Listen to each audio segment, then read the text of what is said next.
행사 시작에 앞서 참석하신 관객 여러분께서는 동시통역기를 착용해 주시기 바랍니다. 네, 오늘의 글로벌 컨퍼런스를 기획하시고 준비해 주신 서울예술대학교 오준현 교수님을 먼저 모시겠습니다. 큰 박수 부탁드립니다.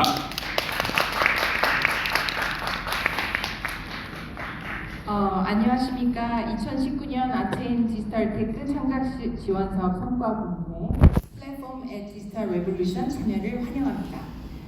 아트&디지털테크 창작 지원 사업은 2017년부터 한국문화예술위원회가 4차 산업혁명 기술과 예술을 접목시켜 혁신적 예술 창작을 지원하기 위한 사업으로 우리나라 예술이 시대에 발맞춰 갈 수 있도록 융복합 예술 창작과 그 기반 조성을 위해 추진해온 사업입니다. 화면에서 보신 것처럼 오늘부터 2월 16일까지 서울 전역에서 총 14개의 융복합 예술 창작 작품이 선보일 예정입니다. 온오프 믹스를 통해 상세한 일정 확인해 보시고 적극적인 참여 부탁드리겠습니다. 저희가 그 예술과 디지털테크 창작 지원 사업인 만큼 컨퍼런스의 세팅도 좀 특색 있게 준비를 해봤는데요. 이 모든 것이 가능했던 이유는 서울예술대학교가 운영하고 있는 글로벌 이곳저곳에 있는 컬처허브 스튜디오와 직접 연계를 해서 저희가 아티스트를 모시고 이런 시스템과 노하우를 가지고 만나뵙게 됐습니다. 그래서 그 특별한 현장에서 연결된 글로벌 아티스트를 모시고 지금부터 컨퍼런스를 시작하겠습니다. 제가 처음 소개시켜 드릴 분은 최두훈 큐레이터로 영상에서 잠깐 소개가 있었죠. 2020년 몬트리올 국제 디지털 아트 비엔날레와 인천 파라다이스시티 아트스페이스, 또 미국 텍사스 댈러스의 오로라 페스티벌 공동 큐레이터, 서울문화재단 다빈치 크리에이티브 등 국내외 다양한 국제적인 아트 페스티벌에서 굉장히 열심히 일하고 계신 큐레이터입니다. 그러면 최두훈 큐레이터를 영상과 함께 만나보시죠.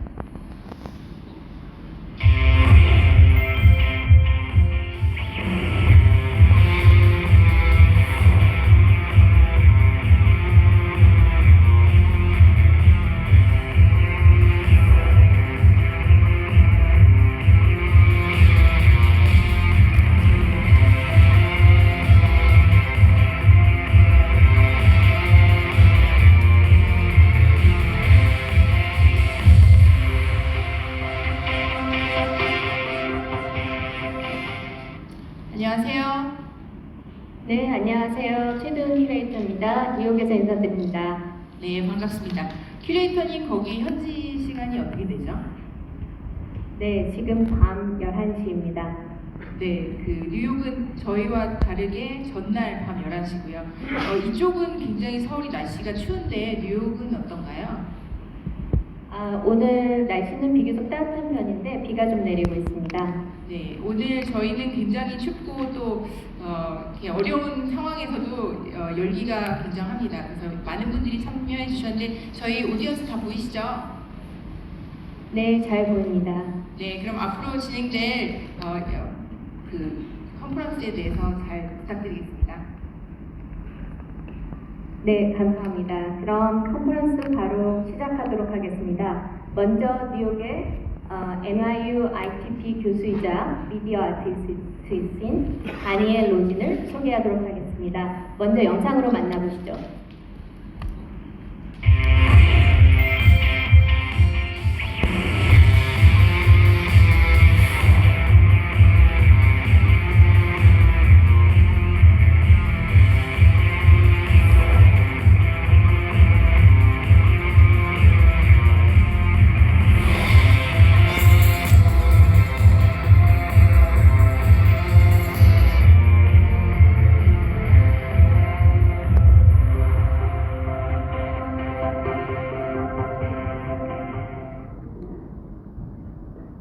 Good morning, Korea.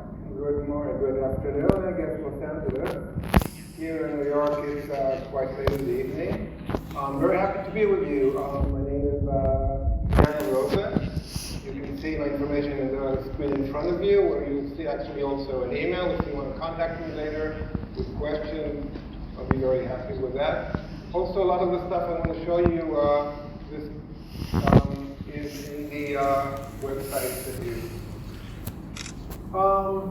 My work is titled Digital Interactive Art, which is not a very good title, but when you're creating new stuff, there hardly ever is a really good title to kind of generalize what you're doing. A lot of my work is not digital, a lot of my work is not interactive, and some of my work is not art, but still it's the best title that we have for this kind of work. I think maybe a good number of you are perhaps students, so maybe it'll be helpful if I talk a little bit about how I got started. I was born and raised in Jerusalem, Israel, and trained to be an industrial designer. And really, I worked as a product designer for many years. And then I came to New York, to the university, NYU, New York University, to this host the Interactive Telecommunications Program, ITP, where I now teach. And here I learned how to program computers and how to do some electronics. And when that happened, I suddenly felt that I no longer wanted to be a designer for clients. I wanted to create stuff for myself, for my own self-expression. And in the beginning, I didn't think about it as art at all. I was trying to come up with new interfaces for other artists to work. And actually, the first project that I made that I want to show you from the year 1997 was called easel. And this piece is fashioned like a painter's easel. And users were given a paintbrush, and they were able to paint on it, like you will see in the video here. I'm demonstrating the screen, and you get a brush that you can apply. And when you apply it on the canvas, you are in fact painting, but you're not painting with paint. You're actually painting with live video, the video of a camera that is pointed at. I think you will see in a few seconds how the image of the painter actually shows up and allows you to create these kind of cubist, multi-directional, multi-time portraits of yourself. As you dip the brush in the cans, I think I will show it. You can see how every time you dip the brush, you can actually take a snapshot and you can compose this really multi-time portrait of yourself. You can also dip the brush in this, and then you can actually paint from other sort of such as the often in different locations, and also with live television. And my idea here was that you would be able to create a collage that incorporates yourself and your belongings, and maybe also some sort of time signature as where this whole thing and when everything happened. Even though you were creating some sort of collage, I never allowed anyone to print out these collages. The whole idea is that these are very temporary. And the art is actually the art of creating. You the user, is creating the art, and this moment is the moment of the art itself. By doing this kind of project, I kind of understood that two things that are really important to me and will actually carry me throughout my career as an artist, which is now over 20 years, are my interest in the creation of images.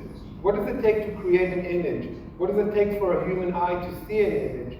These are things that are really important to me. And the other aspect is the idea of participation, of interaction. How can I create art in which the end viewer is actually an active participant in the creation of the art? And this project that I made, this easel, with this camera that is pointed at the person, people actually see that this really is a mirror. What I've created is a mirror. And I was very, very actually surprised to hear that, because I did not think about it myself at all. But once it was brought to my attention, it was obvious to me. And then I became much more explicit about this idea of mirror and reflection. And over the years, I've actually created 5 branches of pieces that all deal with this idea of reflection. If you've ever heard who have seen my art, it probably is because of the main branch, which are these mechanical mirrors. I like to create these kinetic installations, usually mechanical, that involve multiple motors and computers and sensors. The first one I created in the year 1999 was called Wooden Mirror. Wooden Mirror was made out of 835 wooden tiles, which are animated with a camera. So any person who walks or stands in front of the piece sees themselves reflected in a very coarse, pixelated way. And this was a good way for me to start to investigate this idea of reflection and also of the creation of image. How many pieces of wood would I need to create an image? Is 800 enough? Could I do more? Could I do less? And over the years, I really have done many variations of this idea, trying to see where is the limit. Because I'm always looking to see what is the lower boundary? If I can do something with just 100 pixels, will the eye still see an image? And I'm always surprised actually how the human eye is such a good seeing machine, and we really see images in almost anything. Let's run for a few more seconds. Now the wooden mirror is the first piece that I built. I was just graduating from this program that I talked about. And it was a big endeavor. It took me about a year to build the first piece. It was very experimental. I wasn't sure it would work at all. So for 1 year I was working, kind of hoping that it would work. And then one afternoon I turned it on and it worked. It was very surprising and wonderful. Also, maybe you can learn something about when you're creating these kind of installations. When we work with technology, we talk about two branches, which are hardware and software. I think they call it hardware because it's really hard to do. Building this piece took almost a year, but programming it took about a week. That's a little bit of the ratio between doing things in software and hardware. So after I did this piece and I saw that it actually works well, I really went back to my original idea. My original idea was not about creating tiles of wood. I remember exactly when I actually went to a concert with my wife, who's a composer. She takes me to contemporary music concerts, and I usually get very bored, and I start thinking about new ideas. And I remember getting the idea that just like my hand right now, you can see it hopefully, and that hologram is bright because it's facing up, but if I tilt it down, it becomes a little bit more dark because it's not in the light. I could take any substance and make a display out of it. So I thought I would make a display out of trash. And that was my initial idea. And 2 years later, in 2001, I actually created this piece, which is called Trash Mirror. Trash Mirror is made out of close to 500 pieces of trash that I collected in the streets of New York, and in my pocket, all sorts of old receipts. It was kind of fun and a bit embarrassing to walk in the street and pick up pieces of trash. Anything that was kind of flat, I could use. I also, if you look there, you'll see also things which are kind of old, computer disks and stuff like that we don't see anymore. This piece is almost 20 years old now. The way that this piece works is very similar to the wooden mirror. The image that it creates is a little bit less detailed than the wooden mirror, a little bit more silhouette-ish.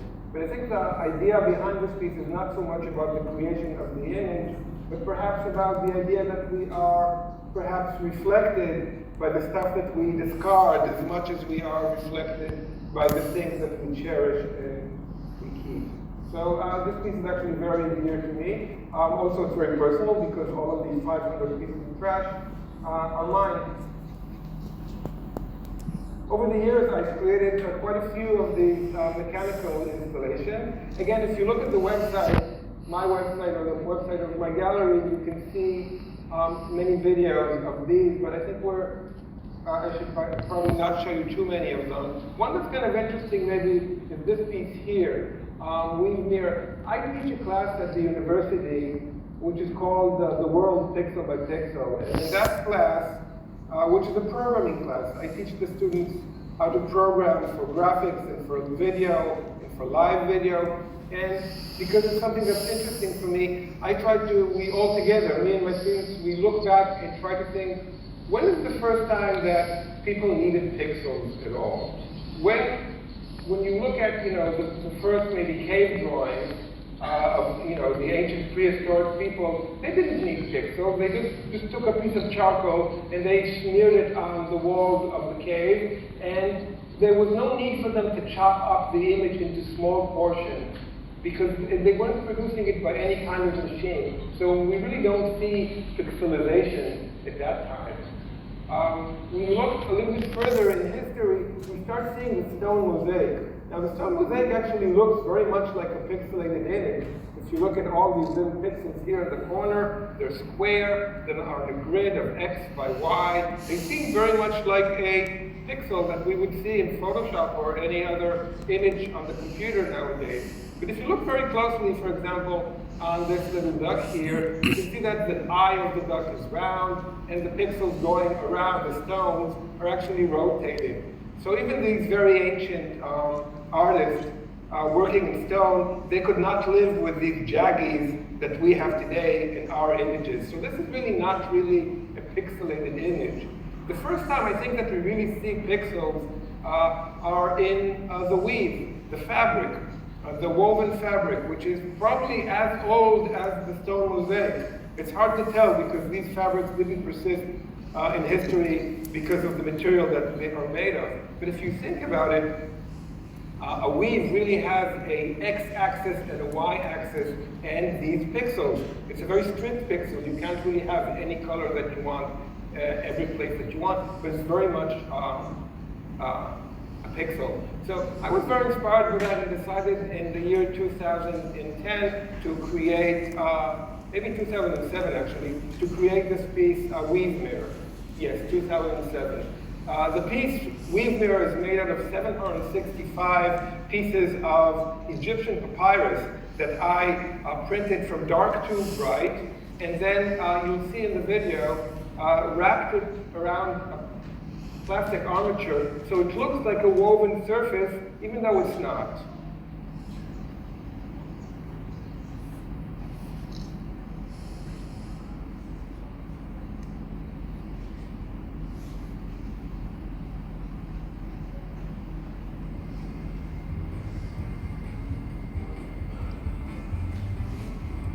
The piece also hangs in the middle of the space, a little bit like you would maybe hang a carpet when you air it or something like that. I was trying to evoke it, so it's not like a picture which hangs on the wall, but maybe something that's in the middle of the space. Also allows you to kind of look behind it and see the mechanics and electronics that go into creating such a piece, which I find is interesting. I find that people actually enjoy the craft that's involved in creating these kind of mechanical displays.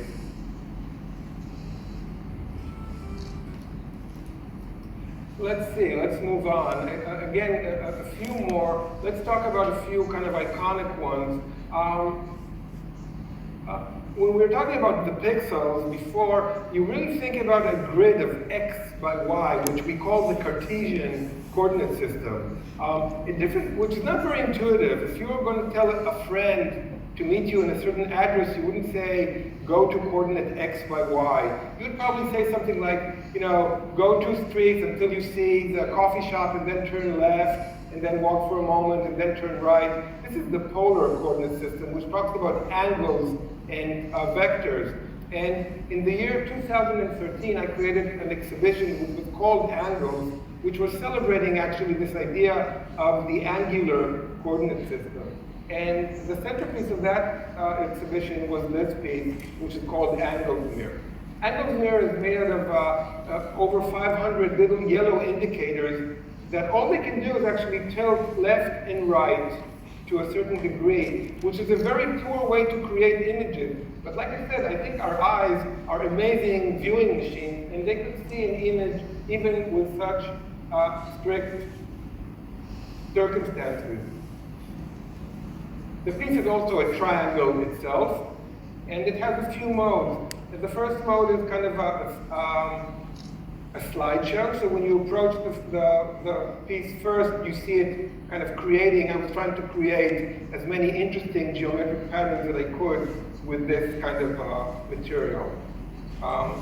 Then it can go to a different phase where it actually has animation. We'll see that in a few seconds.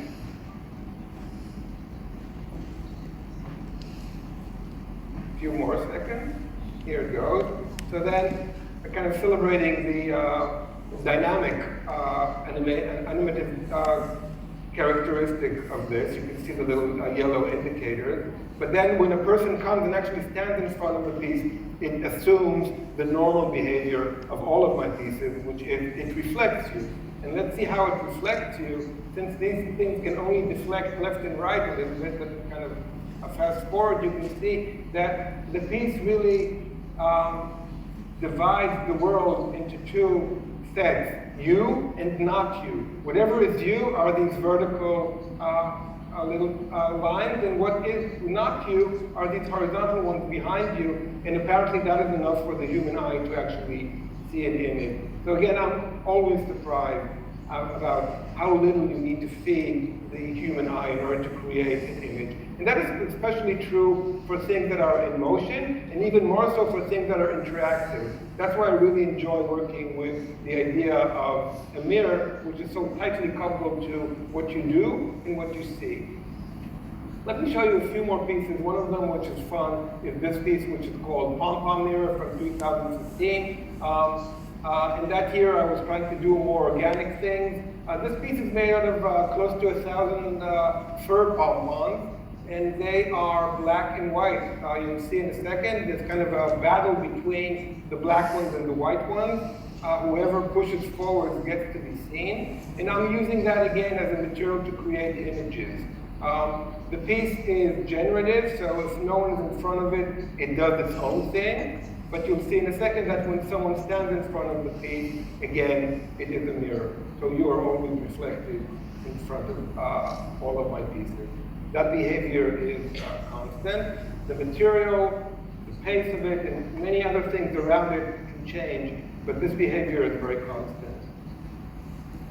Another piece you might have seen has been in Korea, actually not so long ago, is the penguin's mirror. That's always fun to see. It's 450 little penguin dolls. They're on the floor. Here they seem to be a bit evil, but they're actually very friendly. We'll see in a second. And they turn around from their black back to their white tummy, and that actually makes them into pixels. And if they are pixels, we can create an image from them. This image, again, is the image of the person standing in front of them. In this case, spread on the floor. A bit different than when it's on the wall. The feeling is more like you're conducting an orchestra, or maybe you're the admiral or a general of an army, more than it feels standing in front of the mirror. But still, very smooth and very fun, gratifying interaction. I'll kind of actually, the most fun happens when you walk away and then the penguins do this kind of a dance for you. And they do that for a few seconds, waiting for the next person to come and interact with them. Some more pieces. I don't know, let's see, how are we on time? Okay, let's see. A piece that I did actually just a few weeks ago, so you're pretty much the first people to see it. I made it for the art fair in Miami. There's a big art fair in Miami where we, a lot of artists show new stuff there. And I showed this new piece called RGB Peg Mirror. RGB Peg Mirror is my first mechanical piece that creates color. It's made out of red, green, and blue, RGB, like all the pixels. All of you who've done anything with digital images recognize those three colors. And just by manipulating with light and shadow, you'll see in a second, it is able to create really very rich, let's see this one. It has a bunch of stuff that it does. Right now it's just starting, and then you'll see how it reflects the person. So like I said, the idea of the reflection is constant in all of my pieces. In this case, because of the lighting, you can only see a bit of a shadowy silhouette, but in the fair, it's not ideal.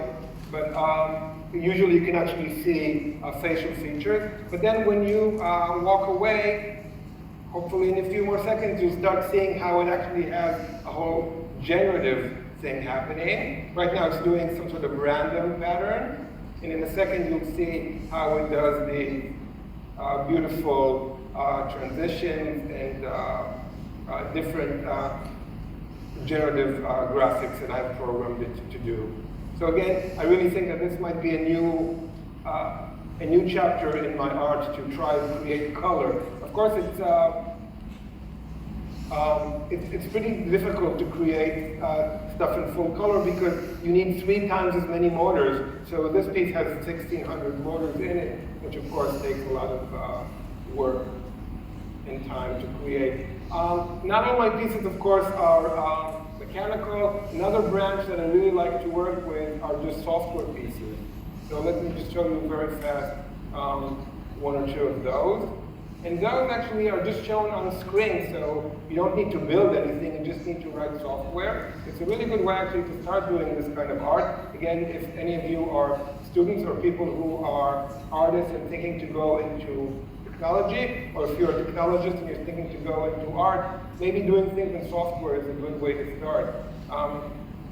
Let's look at this piece here called Darwinian Storm Mirror from 2010. Here I was thinking about Darwinian evolution, and in Darwinian evolution, I'm trying to see how, just like the variety that we have with all the species around us, these are all created with a very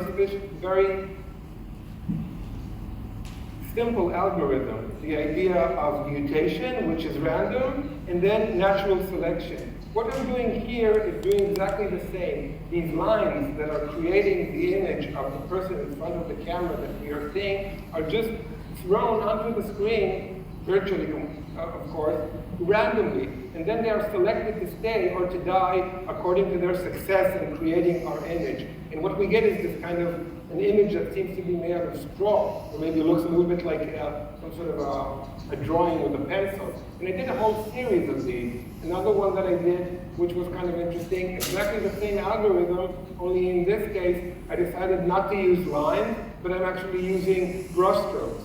And suddenly the effect is very, very different. Oh, I'm showing you a different one. This is a rotating lines one, which does the same effect with lines which are constantly rotating. But again, the algorithm behind it is a genetic algorithm, a Darwinian algorithm that just chooses these lines according to their success in recreating the image. Let me just show you the one that I wanted to show you, which is this one, which is the Darwinian brush mirror, which does exactly the same effect. So 3 pieces with exactly the same code behind them, the same logic, only, and we perhaps will talk later about abstraction. So what I'm doing here is applying 3 different kinds of abstraction to the same idea. Here, brush strokes, so much more coarse, we're not seeing as much detail. And not seeing detail is perhaps, once again, maybe we'll talk about that later, something that has to do with abstraction. When you abstract something, typically you are losing a good amount of detail.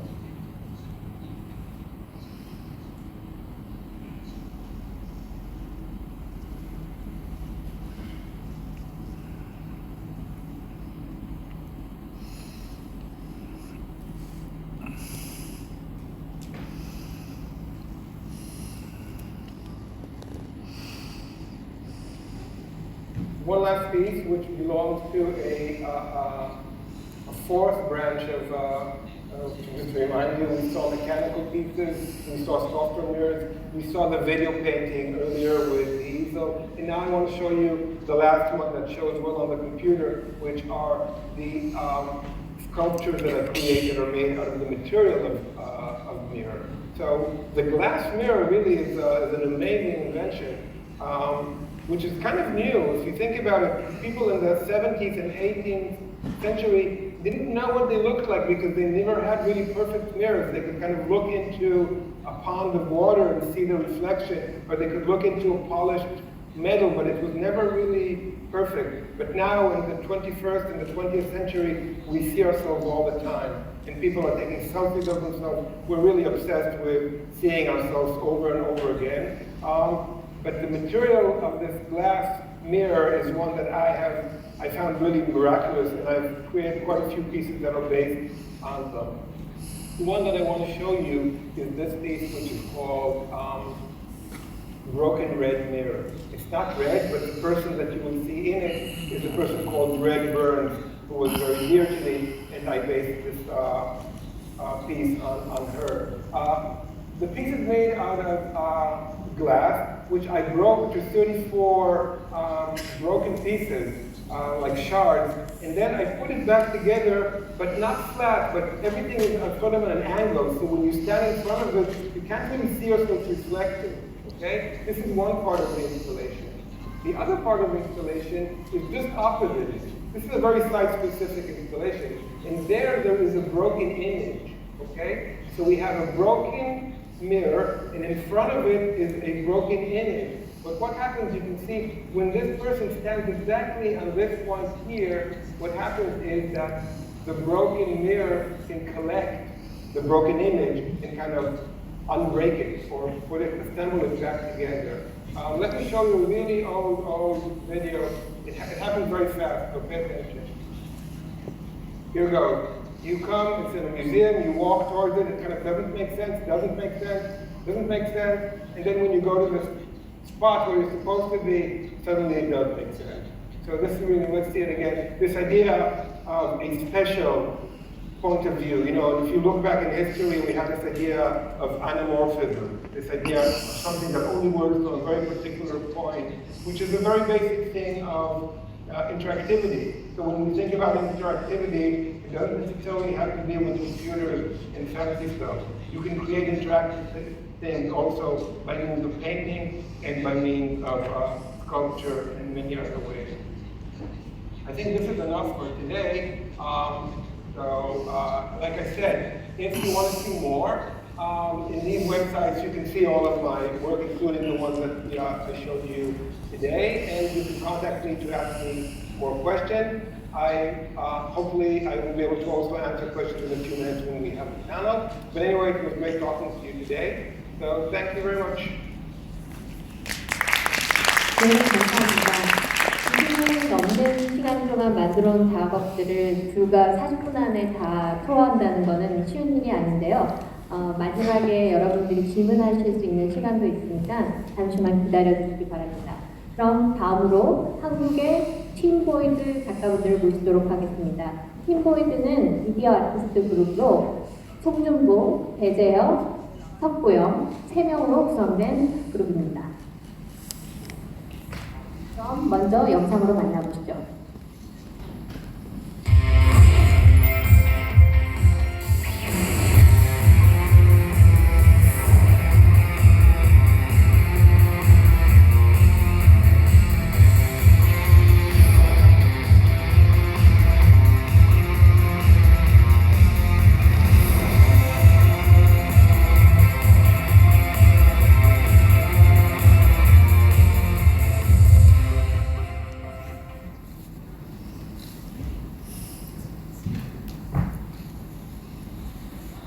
Okay, hello everyone. This is Tim Wood. I'm Jae Hyuk Bae. It is my pleasure to be a part of this conference. So today I will present my presentation titled Creator System, and let's start it. Let me introduce our studio first. Then our studio is named Team Void. And then we are three: Jungbong Song and Jae Hyuk Bae and Fuyong Seok. Yes. And then we are a media artist group.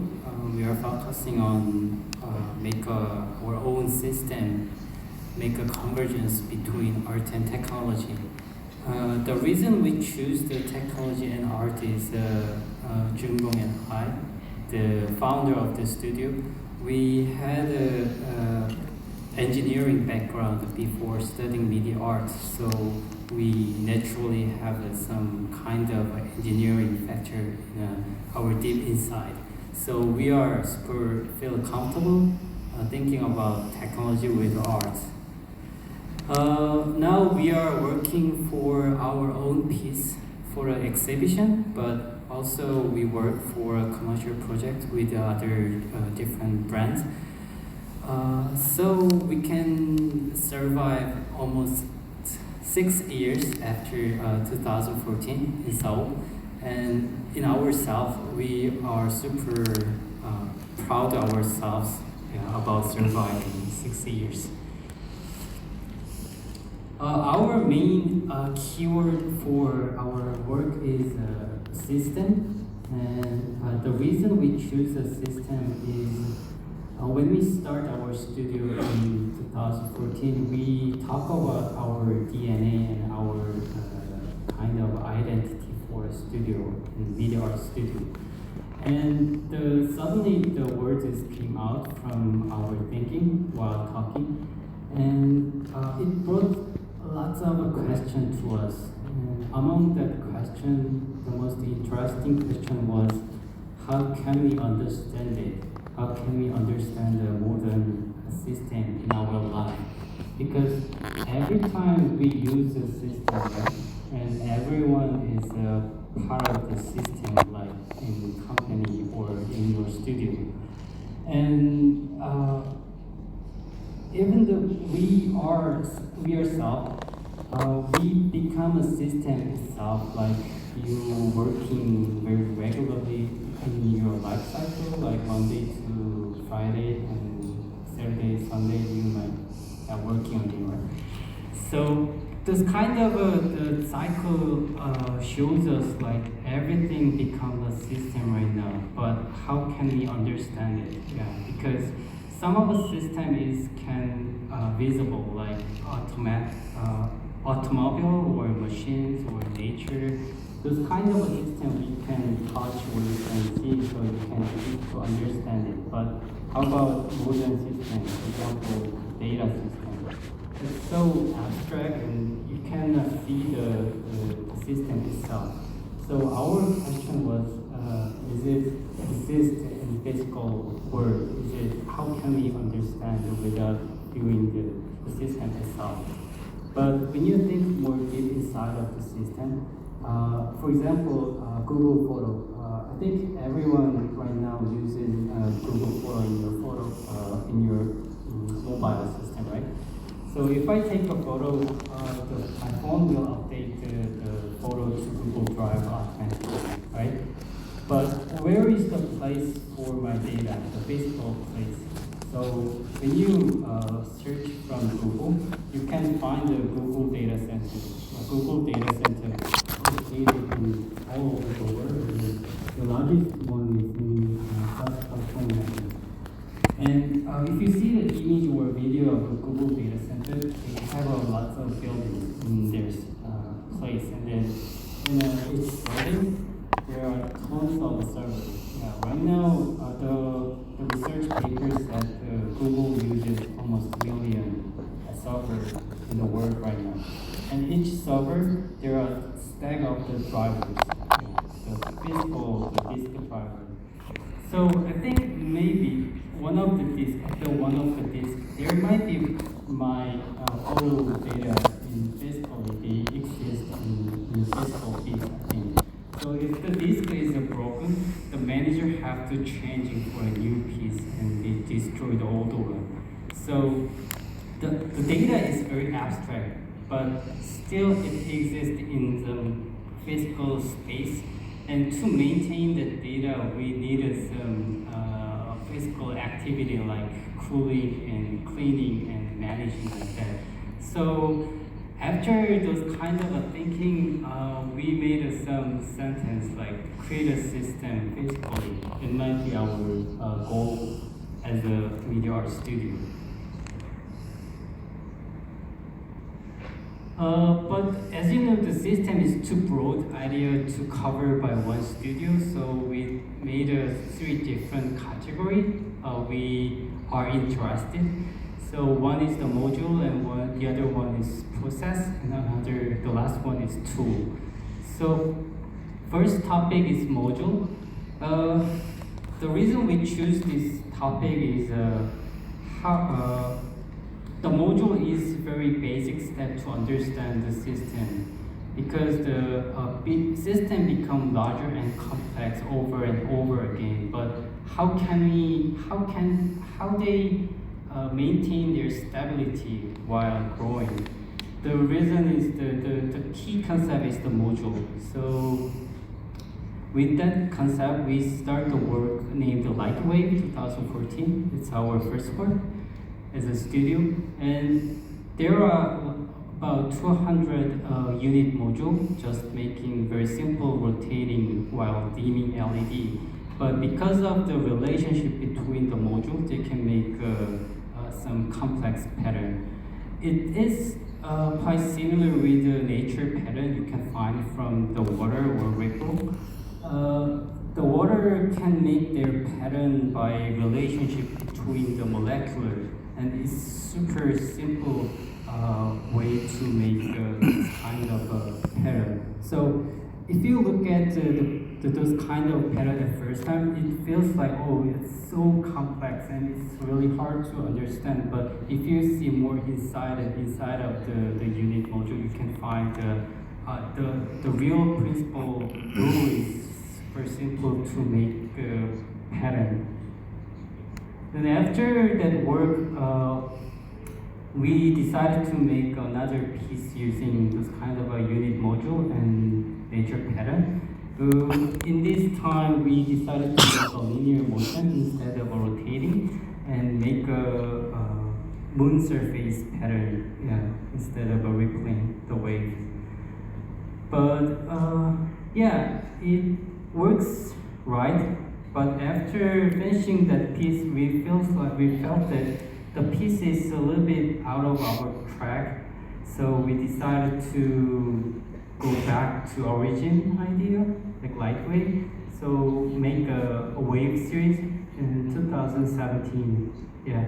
In this bit, there are 3 different pieces, but they have same rules. They share the exactly same rules, but because of a different material, they reveals a different visual, the final.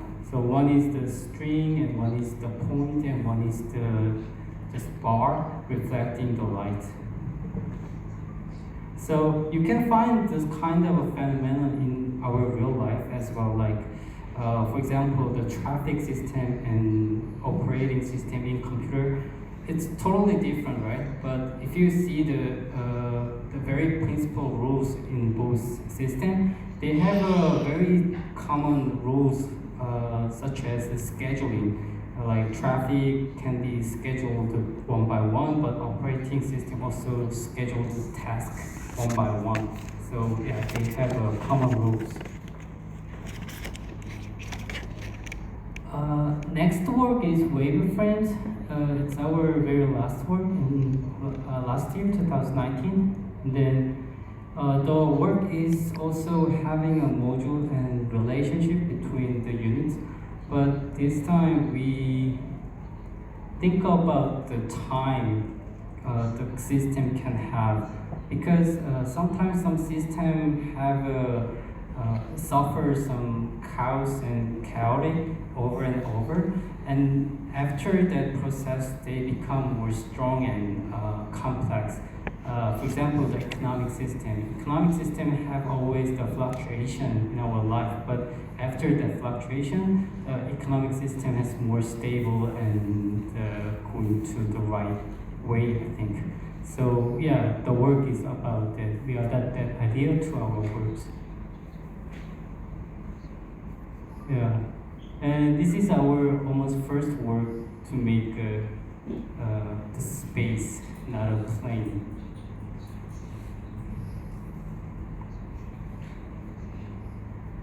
And status bar is a little bit different piece we did.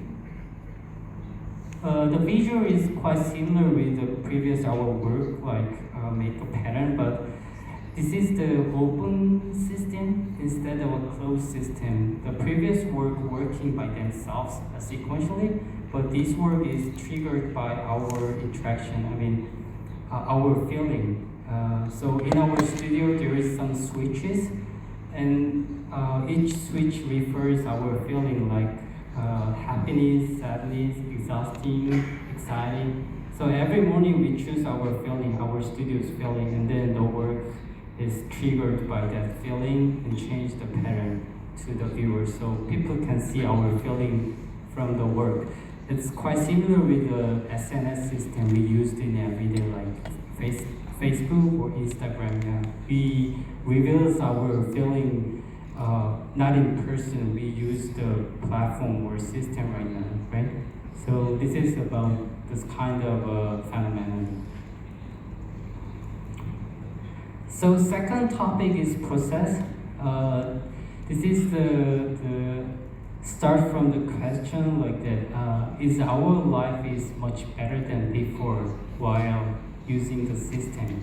I think yes, some part of the our life is much better than before, but sometimes when we use the system, we feel some uncomfortable. Yeah.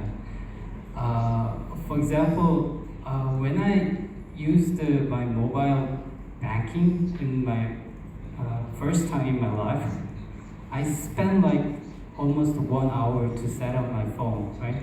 Yeah, everyone have a similar experience, right? But after finishing the transfer the money via my mobile banking, I just realized that there is an ATM just out of the door, right? So if I spend like 5 minutes, I can just finish my work. But because of using the new system, I spend like 20 times more. So with that idea, we start the work named Hammering 2014. So hammering is very simple, people have to do, but sometimes the process may be very complex, and then we spend more effort and time what we expected. So yeah, hammering is this kind of works. And with the same idea, we did another piece called Wind 1985. Instead of using the hammer, we used some mechanical parts from automobile because the work is funded by Hyundai. And yeah, it's same idea, like to feel the wind, we have to open the window, right?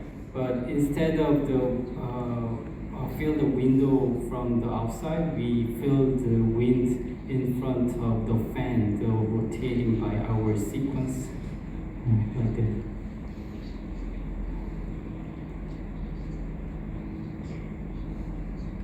And the last one is circle making machine, 2018, I think, yeah. And then it's much developed with the same idea, like much bigger mechanical system and the more complex virtual system. So if a viewer rotates the handle of the work, the system starts work, and then the final result is just drawing very simple and tiny circle in front of the viewer. So the viewers can take the drawing by themselves. But because of our mistake, yeah, it cannot draw a real circle. So it's almost like triangle shape. But we really liked it, yeah. So we didn't fix it at all. Yeah, we just let it working by themselves. Yeah, like very slow drawing. So you have to spend your time and effort to draw drawing. So the last topic is the tool. It's from another question, like, so if our experience at the new system not always happy, not always comfortable, but why we still thirsty to make a new system, and why people try to make everything as a system? I think this is the reason is very simple, like productivity. So in a macro scale, in society, they requires the more efficient productivity, right? So a manufacturing system going to more automatic, and then a human want to make more fast and cheap and the more always. And then to understand those kind of phenomena, we think that we have to see the the tool human used right now. So this is why we try to use the robotic arm in our studio. But as you know, the robotic arm is a little bit expensive. So because of the cost, in first time we collaborate with the brand. We give some idea and then we ask to buy a robot for us. So this is our first work called Malfunction with the Gentle Monster, the glass brand, 2015 I think. So at that time we tried to make a robotic play just representing the human and then they play some action instead of a human 24 hours without breaking. Yeah, it brought huge success actually to the company, but also into our studio. So after then, we did a lot of collaboration with the brands like Gentle Monster again, or Samsung, or SKT, lots of a Korean company. And then this is another piece we did in Korea, 2015, called Butlers. They just greeting people who visiting the shop, and then they play some comic play each other. It's installed almost 2 years I think, without breaking. Then after then, we saved lots of money by ourselves, and then bought our own robotic arms. This is our first robotic arms we have, and then we made our own original play called Robot in the Mirror 2015. And then the story is about the two robots. One is inside of the mirror and one is the outside of the mirror. But their role is changing, the time goes on. So it's a little bit psychomatic story. Inside the mirror, he killed the outside robot. But after experience previous works, we think about the role of the robot, the role in our work. And then I think the role is, for the robot, the role is they can translate the abstract idea like data to a physical object, such as drawing. So we decided to make some performance drawing by robot, but the drawing is decided by data. So in this, we're making art. They're using stock data market in real time, Kospi and Costa in Seoul. So they make just one drawing per 1 day, and then it just matching with the stock data trend. So people can see how market is bad or good from the drawing. With the same idea, because we enjoyed the previous work making art a lot, so after that we tried to use a different data set. And this time we used the air quality data in 5 different cities like Seoul, Beijing, Montreal, Berlin, New York. And each 5 plane, there is the city's real-time data about the air quality, like So it also drawn like 8 hours for 5 drawings. So it takes lots of time. But if the city has a bad air quality, it draws more noisy drawing. And if the city has a good air quality, such as Montreal, they make just simple circle drawing. So the bad air quality city has a more beautiful drawing in this work. It moves really slowly, like that. The work is collaborate with another artist, Young Cho. Yeah, he made the sound design. So the sound is also reacting with the data. But this time, yeah, just turn it off the sound. The last piece I can introduce is Moving Finance in 2019, last year. And then we want to expand the work with the robotic arms to more space or like factory scale or manufacturing lines. So this is our first experimental piece using the space with the robotic arms. Two robots hold the large glass. So if human go inside or between the meter, he can see the infinite space at some point, but after then, it just shows another side of the space, like the outside of the window or the very corner of the buildings, like that. So people can see a variety of the space at just one point with the kinetic meter system. Yeah, it's a permanent installation in Jeju Island. So you can find it from the Jeju. So I think this is the end of my presentation, and then yeah, if you have any question, yeah, you can ask me at the panel, of course. So yeah, thank you very much.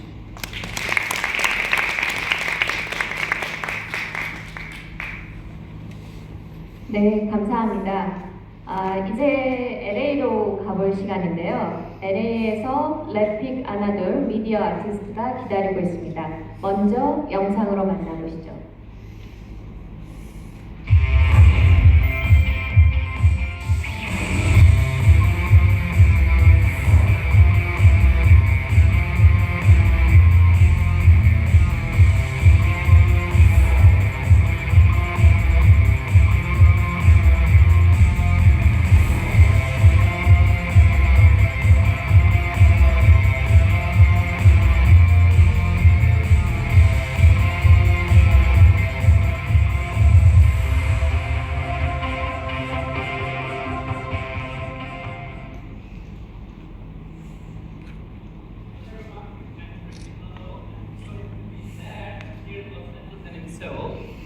Today I would like to share my journey as quick as possible, specifically focusing on my current research and my team here in Los Angeles, what we are trying to do and how we are trying to create new meanings by using data, machine intelligence, and specifically focusing on embedding media arts into architecture.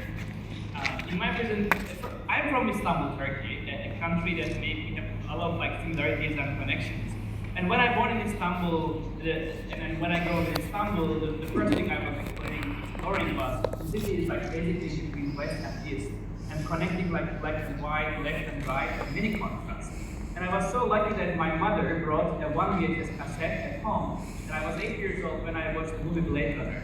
I didn't know English, but I was trying to understand and get inspired by a moving car next to a media wall, or media facade, and trying to understand really what does really mean that world of imagination inside the cinema, which is I think one of the most inspiring medium of the world.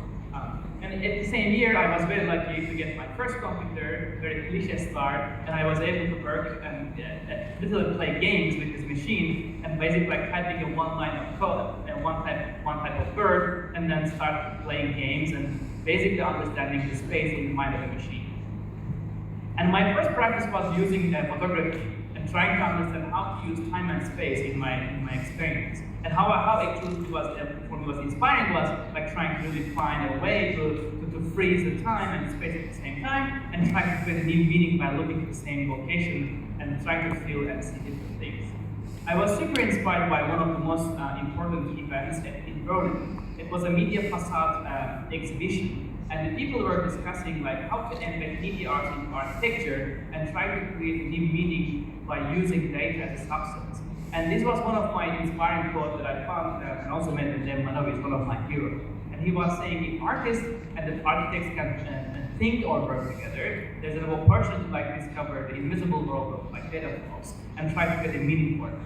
And this was one of my like really starting point in my career. I was also very inspired by early research, like how actually artists were criticizing their style. Specifically looking for them from employees, is this idea of like creating almost 3D but actually completely 2D world of like illusions. And I was super inspired by this idea, and with my very first project in Istanbul, Turkey, and on the left side we are seeing a media facade augmented by a one-channel projection. And these early projection mapping projects were really helpful for me to understand what else I can do and how I can explore this medium. And especially in 2011, it was my very first data sculpture. I was able to work with the city's one of the most crowded street called Istiklal Street, and I was able to record the entire street's sound data in 3 days and transform this data into a three-dimensional, basically a form by using a parametric architectural tools.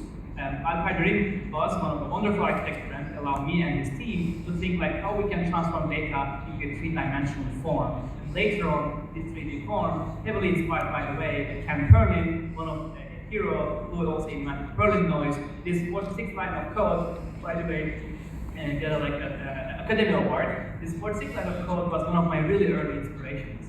And one of the inspiring things is this code can allow, back in 1986, that you can create basically mountain, sky, ocean, clearly like can create a beautiful forms that are really almost realistic.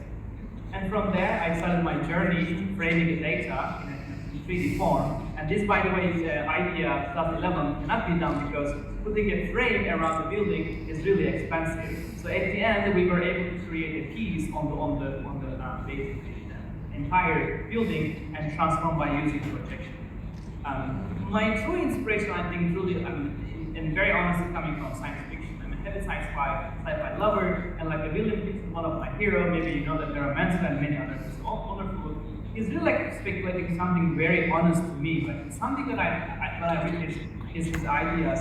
There's a very massive like connections. But also, if you look at right now how technology is transforming who we are, and how technology is really like unwriting, like where we are going with these tools. And most importantly, how the machines are not controlling us. Like we are not anymore controlling machines, but machines are really controlling who we are. And machines meaning not just like decisions, but also algorithms and specifically the data inside this world. And I think one of the most critically important things is we are not anymore living in a physical world. We are in this like two kind of juxtaposed imagination of like physical and virtual world at the same time. So this sense of displacement is one of my really inspiring topics. So, and also the art itself is heavily transforming itself into a whole new context. It's pretty clear that the young generations are constantly understanding things way different than the many old generations. And how we can really create an art form that is truly like engaging with everyone, any background, is a big I think, challenge. So John Mayer said, design is a solution to a problem, and art is a question to a problem. And for me, I think the question is honestly, what does it really mean to be a human in the 21st century? And this monkey can learn literally in just 45 seconds how to use Instagram, a social network. They've been used by almost a billion people, that people are collecting and sharing and saving their memories, and eventually like expecting some reaction from each other. So I think the world that we are right now in is really inspiring and exciting, but also at the same ramifications like any other medium in the world. So my personal obsession with data started like almost 9 years ago. I was always looking for how to like create a meaning that's beyond just number itself. And also let's not forget that our decisions, our ego, our share and comment and like or whatever are creating an enormous amount of energy. And also like how we can be more purposeful and aware of this, what this tool means and how they can be used in the future. So Kierkegaard is one of my other heroes. He says life can only be understood backwards, but it must be lived forwards. It's exactly like data. So data that we leave behind us is kind of like what we can predict our future as well. So simply today I want to show you several artworks, truly like engaging with humans, machines, and environments, and try to create a context between these three environments. And I will be also showing you examples of how physical and virtual world connect, and how we can create narratives in that limbo.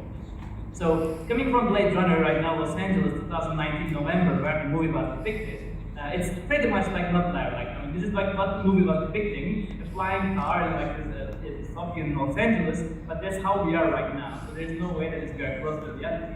And I found myself doing a lot of artwork in public space. I was much more inspired by doing art for anyone, any background. I wasn't inspired by going to a museum or just gallery, because I think that when you open a door, you see art is something not just very serendipitous. I think that public art is more inspiring and it's an opportunity to share with anyone, any age. And there is no door, there is no beginning, there is no end, there is no floor, there is no ceiling. So I just really honestly find myself in Los Angeles during my studies at UCLA Design Media Art department. I did obsessed with this building framed here, Disney Hall. This is the location where LA Philharmonic performs every single day, last 15 years.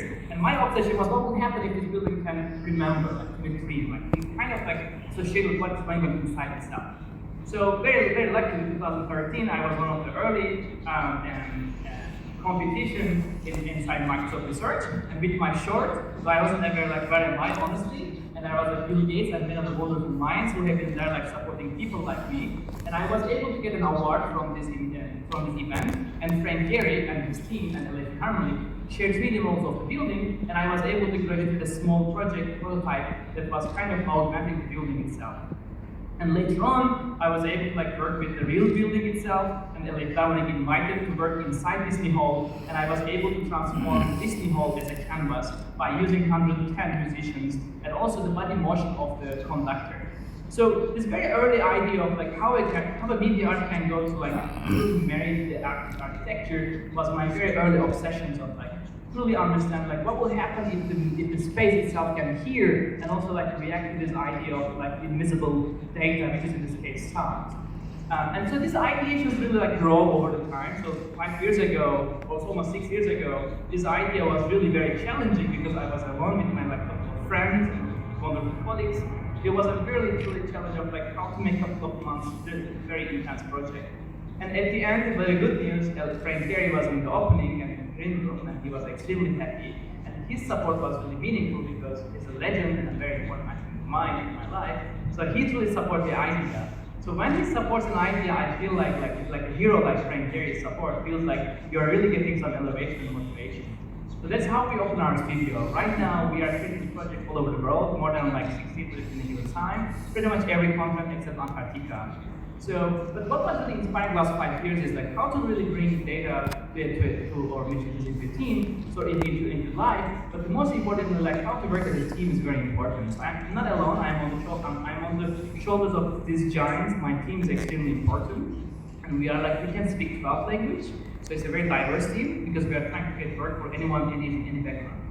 We are working with one of the most exciting teams and companies in the world, but we are not doing any commercial. But these people can allow us to work with their algorithms, their hardware, and their software. So the very early work of the studio was focusing on data sculptures.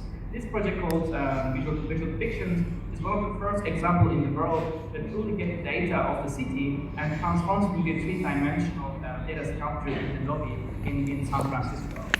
As far as I know, this concept for the public art is one of the early examples that also allow me and my team to expand our knowledge and go much deeper. So what we are watching right now is a data set of the city of San Francisco when data and social network data is transforming into a kind of three-dimensional data sculptures.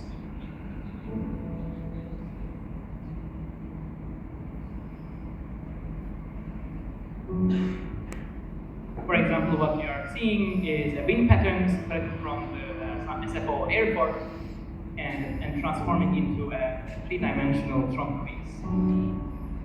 This obsession with frame, as I said, 2011, it took so long to make it happen in the physical world, but in virtual world, it's not costly, it's just an imagination. So, I'm very obsessed with this frame concept, again, since Microsoft 2009. And also obsessed with this noise algorithm that it really can be used for animating and transforming the invisible patterns of data. And then this scene that you are seeing is also visualizing a real-time Twitter activity of inside San Francisco. Every night around 400,000 individual tweets have been collected, and then each of them basically orange point represents one data point, and each blue activities are showcasing where the geolocation of that specific data comes from. So at the end, every day, we are creating a new universe, a new kind of city of San Francisco, based on the memories of the citizens. So I think what was really inspiring for this project is how we can really take data that already exists, but kind of make the invisible world more visible I don't know what is his obsession, to be honest, but I don't know exactly why, like really that I have this triggering, these inspiring moments. But I feel like whenever we make this kind of context and discourse for this invisible data, I feel like we are discovering something new. And then later on, I was able to work with a much bigger data set from the city of Charlotte for the North Carolina. We were able to create a massive piece for the airport. And this time we were able to create data from the airport itself and transform the luggage, gate change, parking lots, wind data of an airport and transform it into a 3-dimensional and massive media wall, visualizing every single day. And I heard that 5 people already missed their flights, which I think is a good news. But also what is really inspiring is how to put public art truly without like any expectation. And let people really like explore something fresh in public space, and I think that's really one of my so inspiring practice. And later on, the idea of data as a pigment really like was super heavily pushing my mind and the team's mind. So, for example, what we are seeing here is this idea of like, can data become a pigment?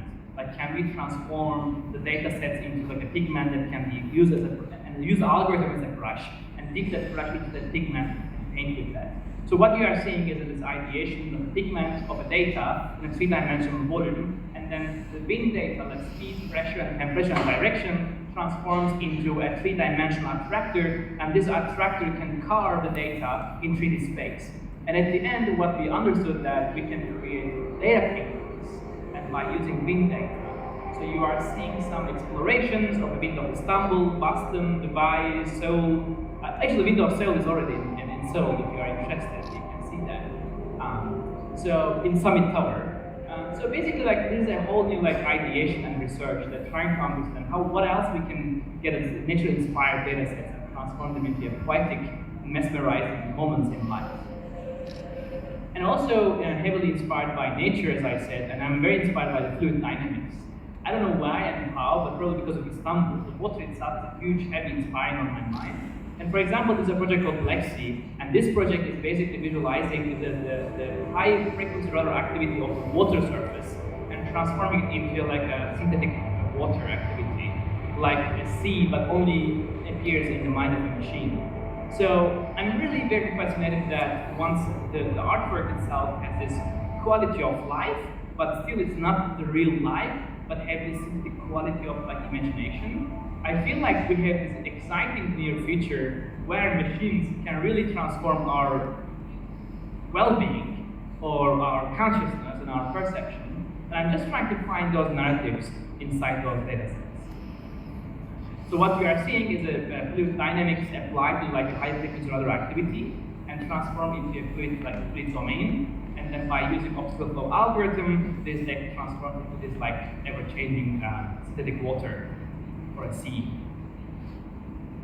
And later on, what was really exciting also, Infinity Room. I was super like sharp. I remember I was 9 or 10 years old. I was always like trying to imagine this room. Like when you open the door, that room opens, like that door opens their room, that there is no floor, there is no ceiling. Like this idea of this infinite space, the idea of like there is no corner.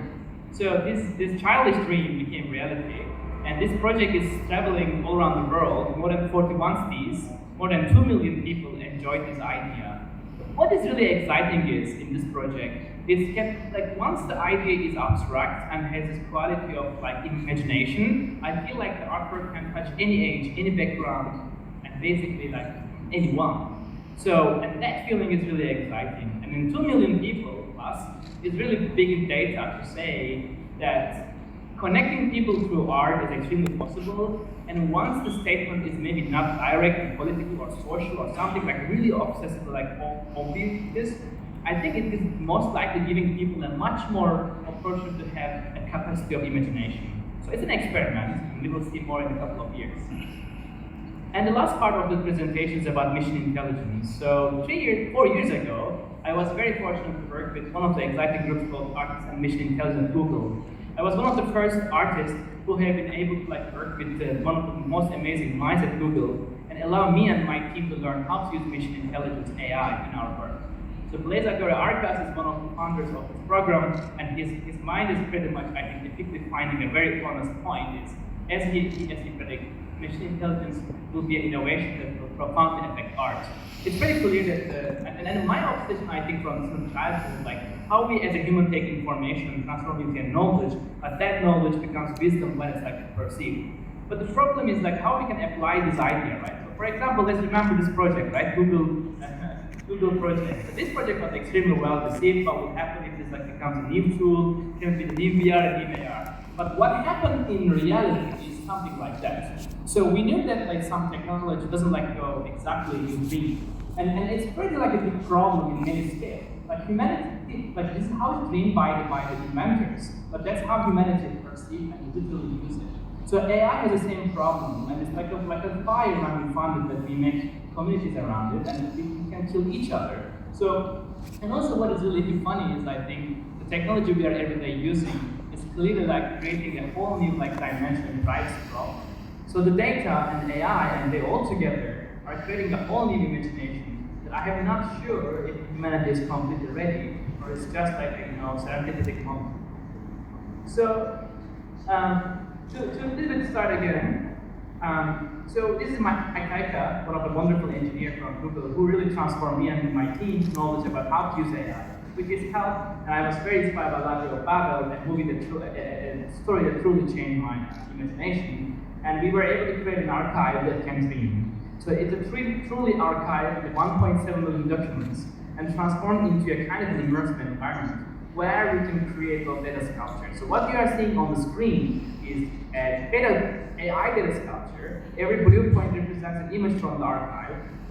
Basically, using a TSME algorithm and inception network, we were able to classify every single image and transform them into a data sculpture. And this is defined by AI basically. So I am heavily inspired by the aspects of AI and how we can literally witness how a machine can learn. So you are watching a small extract that the one person inside this room is interacting with the machine, and she first watched the performance of how a machine learns.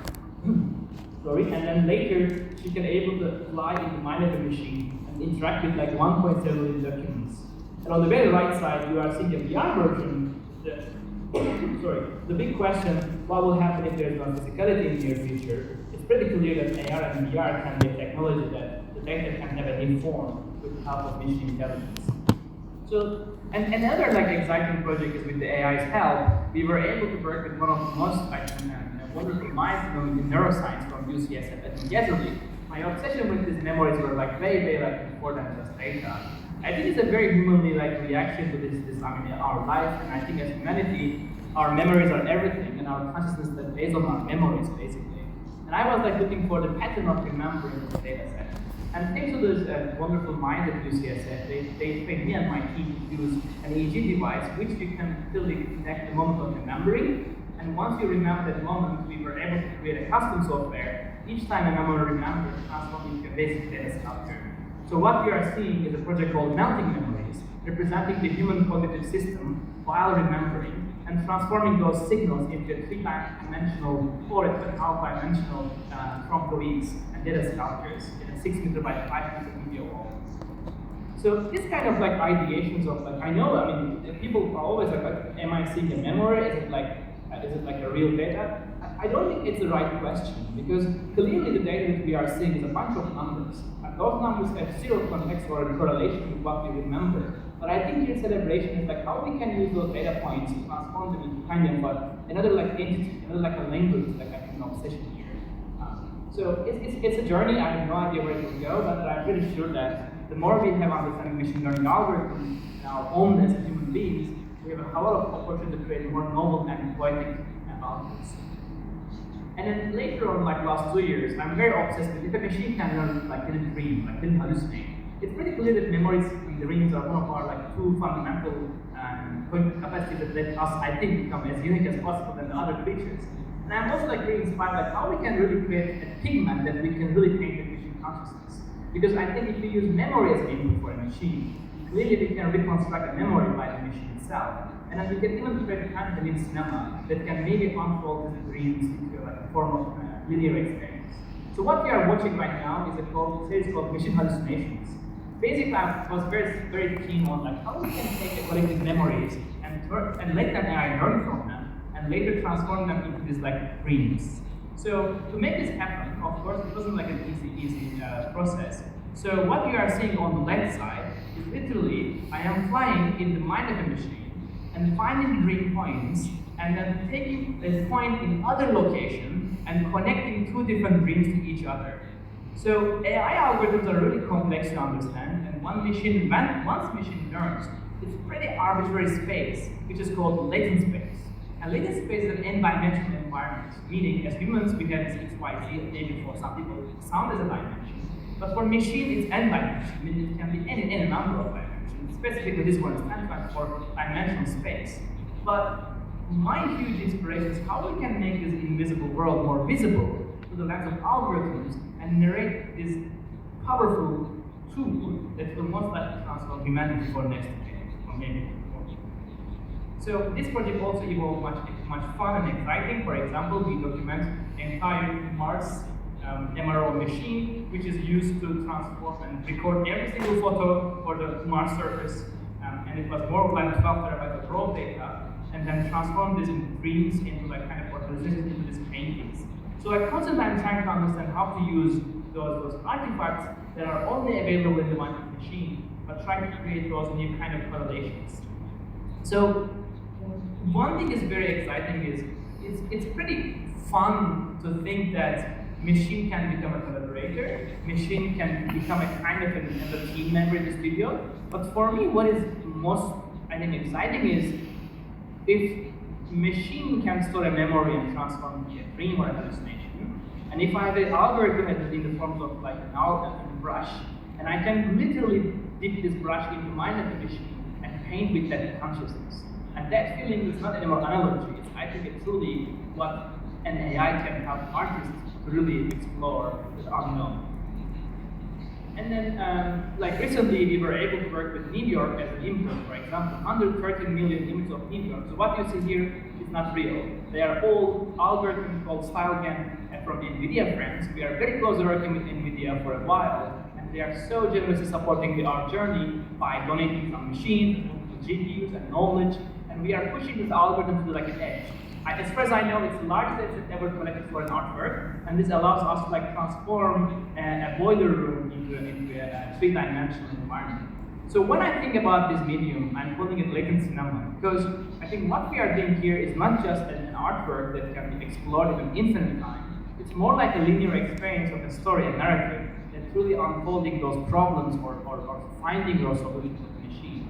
So what nowadays I'm trying to understand is how we can narrate this unknown purposefully and create an impactful outputs that has a meaning in the discourse and context, but also bring this linear idea of a cinema into a non-linear context. And I think we are very close, and I believe that speculation is pretty like accurate. And at the end, what people were exploring is stepping inside to a machine's mind and transforming it into like a three-dimensional environment with 8-channel video projections and 2-channel sounds.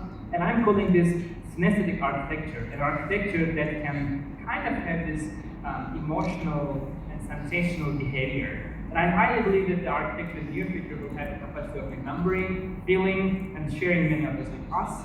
And I think if machines can be a part of architecture, it can be clearly the near future experience for humanity. And last two projects. You remember the project I showed you when I was a student, this idea of like transforming this hall into a campus. And unfortunately, that what took 4 years to make it happen. And last year, it was LA Harmony's 100 years, and decided to celebrate the building by augmenting itself instead of using just like fireworks. And they challenged me by just giving 100 years of every single memory of the institution. And I challenged them by using 42-channel projections, by using from 13 locations, and transform the entire Disney Hall into a campus. So when I was able to like work with such a like big data and transform such an iconic building by using machine learning algorithms, it became a truly powerful part for the city of Los Angeles. We had more than 100,000 people joining us in 6 nights, and at the end it was a big celebration, but also like literally narrating that speculating near future of architecture and truly letting buildings remember what made it live before. So I believe that the Blade Runner may not be there yet, but I know that by speculating ideas like that, imagine that every single memory of the building ever happened, every single image, every single video or sound recording has been done, and every single data points have been recorded in the building can become a part of it. And that's what we are watching right now. Those data points are transforming into three-dimensional scenes.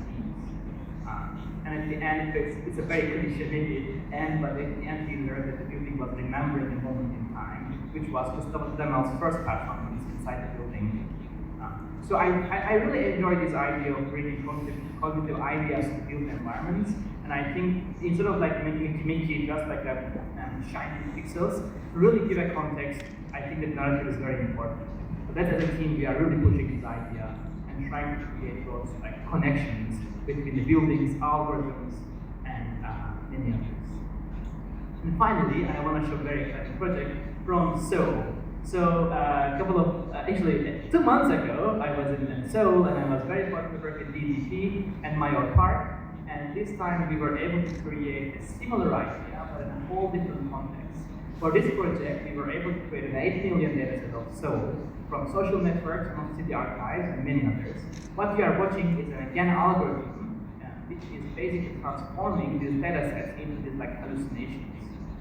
The dataset was extremely rich, and we were able to look for the historic architecture and contemporary side of Seoul. So what is really inspiring in these research is basically imagine that you can get you can get past as an input, now as an input, but also by using past and now, you can kind of narrate the future. Because it's pretty much like Newtonian thinking, right? Newton says that if you know how to start it, you can make where it may go. So pretty much we have the same similar ideation. But also it's more poetic and more painterly. So, and I believe that I'm a very positive person, believing that the future will be more bright than we have. I don't think that we should be fearful and just don't have a time to thinking and speculating is an incredible idea, of course, and very productive for humanity. But I think we have to do things to really encounter all these fears. So I found this project purposeful and impactful because they have this giving solutions, not just only critics and just diving into dark mood of humanity's problem with technology. So I want to finish my talk with the DDT Seoul Hamon. The project transformed the DDT into basically a form of data sculpture or future of architecture. Zaha did wonderful building. Do they have a sound right now? Can you hear the sound? Okay.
Thank you very much for listening and happy to share more and 감사합니다.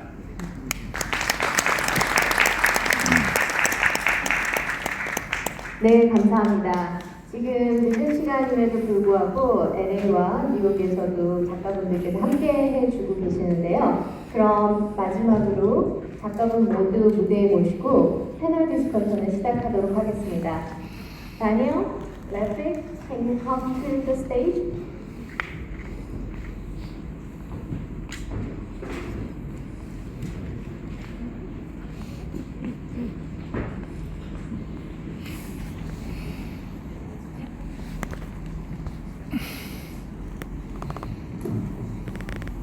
기술의 확장으로 여러분들께서 보시는 것처럼 자, 우리 한번 손 흔들어 볼까요? Lefik, are you ready? 이렇게 세 개의 다른 도시에서 함께 토론할 수 있는 기회를 가질 수 있게 되었습니다. 여러분들께서도 많은 질문들이 있을 것 같은데요. 우선 먼저 작가분들과 제가 대화를 나누고 그리고 나서 여러분들께 궁금한 사항들을 질문할 수 있는 시간을 드리도록 하겠습니다. 빠른 진행을 위해서 지금부터는 영어로 진행을 하도록 하겠습니다. Okay, we will start a discussion from now on. And I have questions to each artist, and also each artist you can interact with each other to have several questions to each other. So first of all, Daniel, you have been working in the interactive art field more than 20 years. I'm sure when you started, the meaning of the interactivity has been changed from that time until now. Could you explain a little bit more about what the interactivity means? Sure. Yes, in my talk earlier, I ended maybe by showing a sculpture that doesn't have any technology in it, but yet it is interactive. And I think it's important that we look back in history and we find that actually this idea of interactivity and participation is not one that is new to the age of digital. And artists in other fields, but definitely artists have been trying to involve their audiences for many, many millennia. But it turns out that the digital tools that we have right now are specifically very efficient in actually creating this paradigm of interactivity. When I started working, some things were not established. The way that we interact with technology was not known. I had to create that kind of easel that I showed to create painting. Well, 20 years later, of course, we all do that with touch screens. We paint on our phones, we paint on our iPads. You don't need to invent these kind of things, they are here. On the other hand,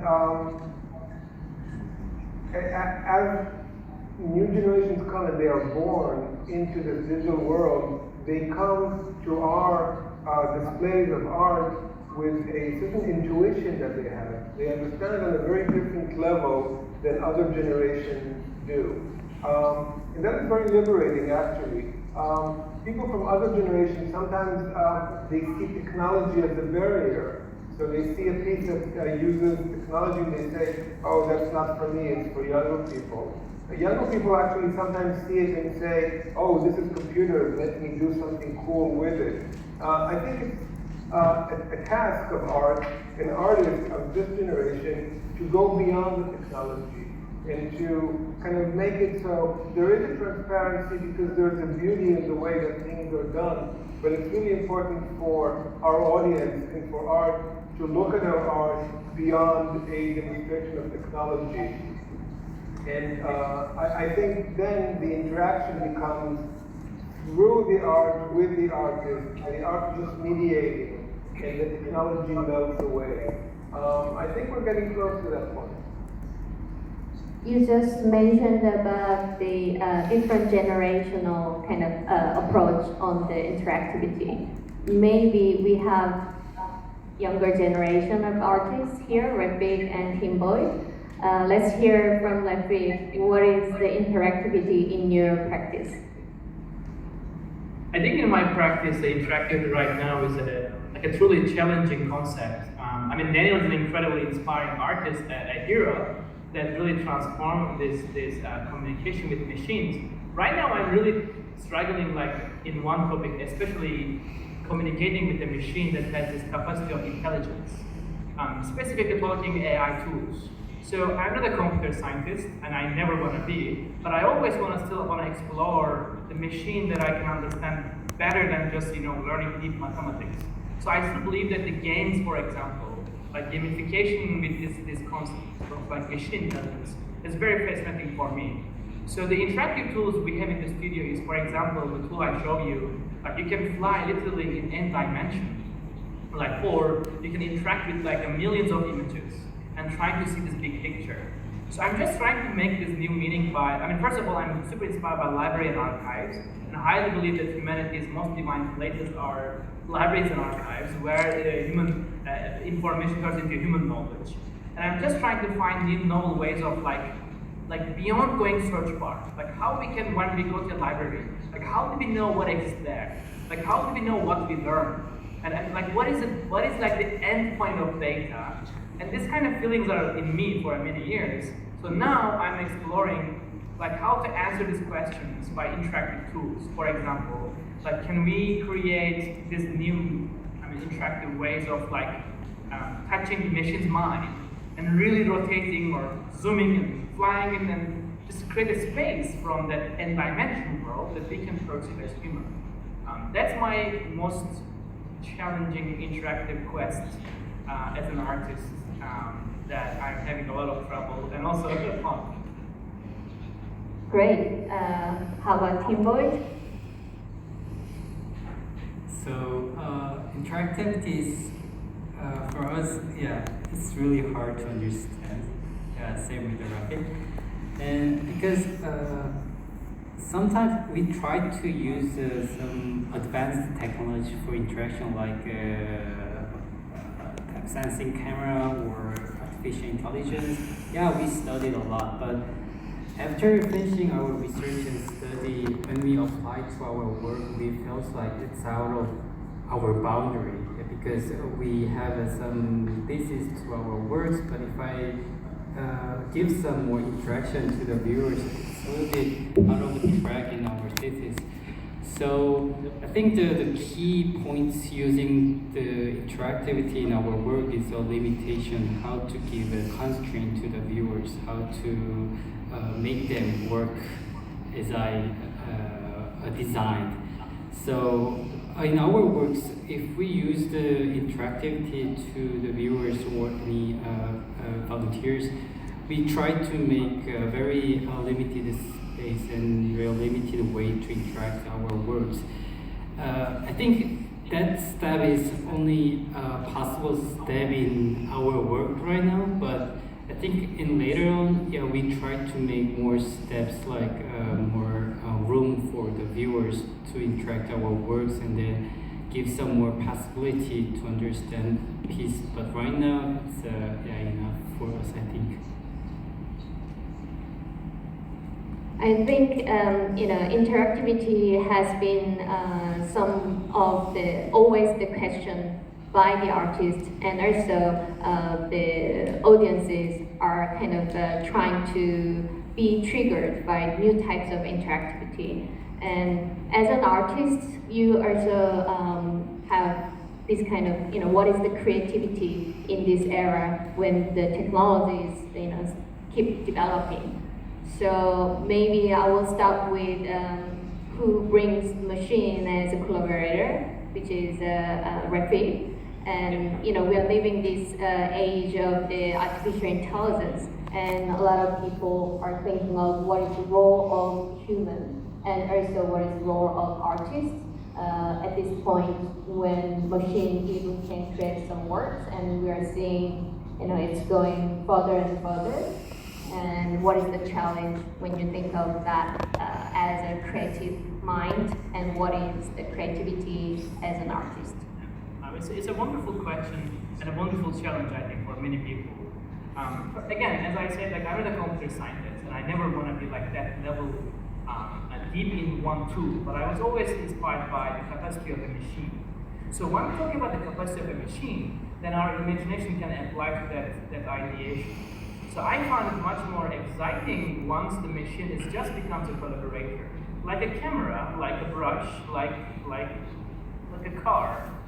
It's not so different than how humanity always leverage these tools to create things. So, but the only difference I think in this context is the machine has a kind of a learning capacity.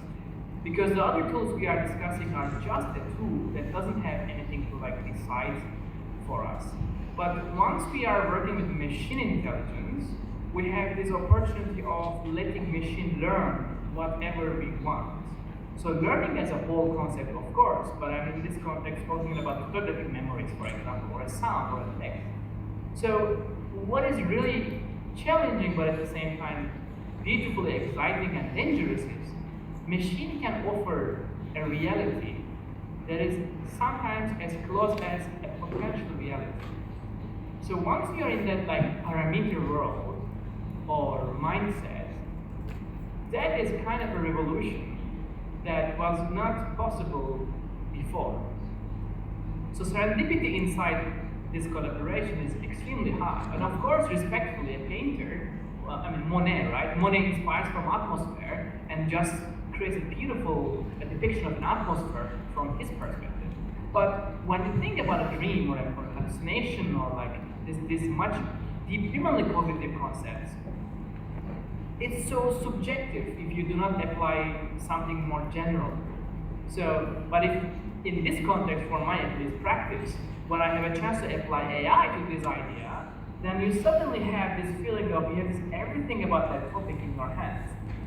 So, and that feeling is, I don't know, any other technology can allow any creative mind to do that. It's extremely dangerous, of course. It's extremely critically can be wrong, and it's extremely can be like used for something completely unethical, which have been used, unfortunately. But in the meantime, as an artist and I think creative minds, we have to be more faster than the problems, and maybe we can find more purposeful outcomes from that. So those are like my very inner voices, and I think just a general maybe topic. My obsession is like finding human in non-humans. Like a machine is not a human, but there's a humanity inside that form of imagination. Because at the end, it's created by human. So AI is also a human artifact. So I don't think we should alienate the machine, and the machine is eventually a part of us. I'm not saying we should make humans more machine, but I'm saying maybe machines can become more human, and that may reduce the risk of ramifications. Wow. Daniel, do you have any oppositions or ideas about what he was talking about the creativity? I'm sure you've been seeing a lot of young students from around the world and how they're struggling to find their own creativity. Sure. Yeah. I myself have not used or AI or machine learning in any of my pieces, but definitely for artists who are starting now with adopting technology to create their art, it really is such an exciting new tool, and artists are always the first people to find these new tools and use them and abuse them and find all these good possibilities and bad possibilities. But hopefully 100 years from now, this will be another tool in our arsenal. Just like we have a chisel for chisel and stone, and we have a brush for brush on the canvas, and we will have computers, digital computers, and machine learning, and whatever comes after that will be another part. I don't see it particularly replacing the position of the artist. I see this triangle that we always had in art, which is the artist, the piece, or the machine, and the audience. These are the three parts of any piece of art. In art we see how the balance changes sometimes. I think you can see where the audience disappears. They're not that important, but if you're creating interactive art, suddenly the audience is elevated. Now that we have machine learning, will the artist need to be diminished? I don't think so. Definitely there's a sophistication now to the piece and to the machine that is not just a one-to-one mediation between the artist and the audience. If you do X and Y happen, you UX and some surprising why it could happen, but still it is the brainchild of an artist who, in this case, probably is a programmer or knows how to use these tools, which is sometimes a barrier to new artists to kind of go in them. It's getting easier, but the artist is very much invested. You can hear, you can see, you can smell from taking any one of his pieces, the ones that have artificial intelligence and the ones that don't have. The presence of the artist, I think, is always present, and always present.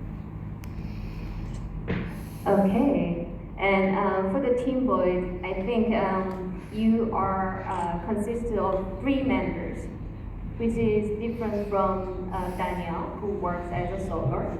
And Rafik, he has obviously so many teams, but himself as a director. But you have 3 on the balance, and then you always have to come up with new ideas and how do you work to make new types of creative process. Yeah, it's super challenging topic in our studio because we are not one person, we are 3 people, so we have a different background, different thinking, different experience, so it's really hard to make a unified idea for making art piece, especially for art piece, because commercial project there's no problem when we work together, but for the artwork it's really hard. So the solution is the time, right? Time and talking. We spend lots of time all together. I think, especially Jungdong, we start since 2014, and then I think I spend more time with him rather than my wife. I think we talk in every morning with a coffee, and then yeah, we never stop talking. So of course, at the time of deciding the work direction, sometimes we will fight. Yeah, and then we spend like almost a week for debating to win to my idea. But I think this kind of a process is really required for the studio, like us, like 3 members. Working together, yeah, we need this kind of a process, like talking and time. There is no negotiation, I think. Great. Maybe we can move on to the next topic, which is the abstraction. After several decades of the media art development, a lot of artists are really interested in abstraction. And I think 3 of team over here definitely work on abstraction as one of their aesthetic matters. First of all, maybe we start with Lefik, and you always talking about the dream and also data and finding the patterns. What is abstraction to you? So I think it's another very personal perspective, but I believe that life is something in many stages requires clarity and sharpness. And even though, maybe there are people that is enjoying life in a different context, but I'm pretty sure that the majority of humanity needs a focus and clarity and sharpness in life to be able to maintain and have a shelter, have a education or basic income and many others. So, and our life is heavily based on, of course, our memories in that concept, and our consciousness developed by that memories. But as a system of analyzing, I think, this whole humanity as a concept, I think abstraction is kind of a release of that moment of reality. So when I think about abstraction, I abstract not only just the form or color, I enjoy abstracting the time and space at the same time. Meaning, what will happen if the day becomes 48 hours? What happens if the minute becomes an hour? Or what happens if the linearity becomes nonlinear? What happens if there's no beginning or end? Or by space, what happens if there's no ceiling or floor? Or on a corner. For me, the conceptual abstraction is really exciting once this question becomes more on the edge of reality. So, an abstract thought, let's say. But then, what is fun, and I highly believe art is the humanity's capacity of imagination, and that imagination can be completely more playful when abstraction of reality starts to appear. And no, of course, no offense to incredible artworks who is socially and politically engaging and creating incredible outputs, but from my personal taste and belief systems, I found that when an artist can enjoy the abstraction, that may bring more inspiration and more questions and nature of quest to the audience. So an abstraction of an idea with an artistic finding or a journey can suddenly become another journey for an audience. And then I think abstraction becomes something more than just an idea, but an interactive experience, a kind of a narrative.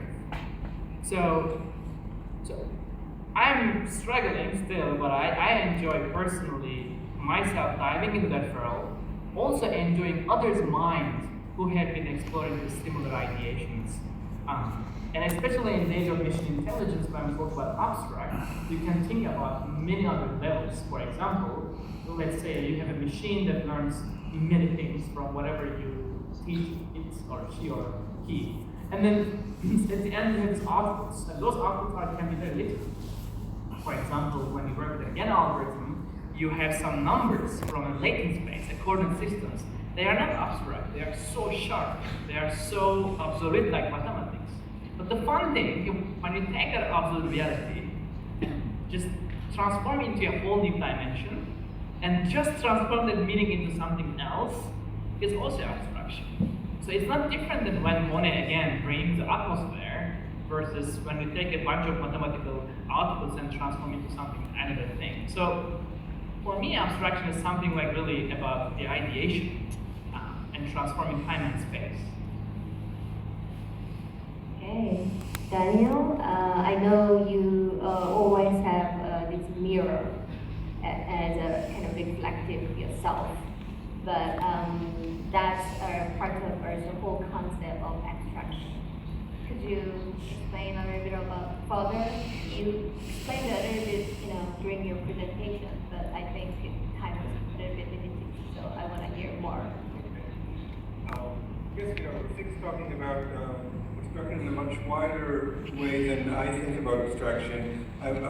In my work, I think about abstraction in a very visual way that art abstracted figurative painting, for example, which is more abstract. And if you look actually at the history of art, something happened around the 17th, 18th, and 19th century where artists before that were struggling to replicate a reality. And they're getting better and better. So at Renaissance, you can see perspective now is getting better. And when we get to the Rembrandt, it's getting color and light and everything really to perfection. And around the 20th century, we kind of with the movement of hyperrealism or painters are trying to replicate visually reality. But with photography, the appetite for actually recreating the reality is kind of diminished. That's been done. So what's next? And now we're seeing kind of the other side of the story. In the 20th and 21st century, when I start working with the piece, I say it's a mirror. Really what it is a camera that sees visual information into my system. Then I make physical out of it, or I can make some other on-screen experiments with it. So I'm starting with a perfect image, and all of my art is actually image abstraction for that. If I would make a wooden mirror that would have really these tiny pixels that you can see explicitly, I don't think it would be my art anymore. It would be just another display that shows here's what we showed this morning. I'm not sure that's very interesting. I think the selection of the artists in the 21st century is one of abstraction. We have a perfect image and we're making it abstract. We have all these things in the world when we Google something, we have to find another direction to find what we are. So abstraction really is part of abstraction. We are abstracting the overall line that is right with it around us, these nuggets of meaning that are abstract and we see as different things by different people. And I think that's in my art, this is the zone where I feel that I'm working in my choice of abstraction. Great. Kim Boyd, I want to actually ask you about you work with robots, and then there is a different language going on. So your abstraction would mean a little bit different from the others. Can you tell us more about that? Okay. I know when we start our work, we didn't think about our work become abstract. We are not intended to in first time, but when we brought the keyword system, after that we tried to research some paper and some artists who working with the same topic. And we found that at the end of the 20th century, there are lots of the artists who treat the system as their material, such as celluloid. And then when we saw his work is not the drawing on the board or paper. His work is the sentence he made it for a drawing. So he always thinks he's an artist who make a role, the drawing or sculpture. So I really inspired about this kind of idea and sentence. And luckily, our generation is quite familiar with using the computer programming because of our background. So we start to think about how to use the programming. I mean, not only for our skills with the idea of programming, like sequential thinking and the algorithmic thinking like that.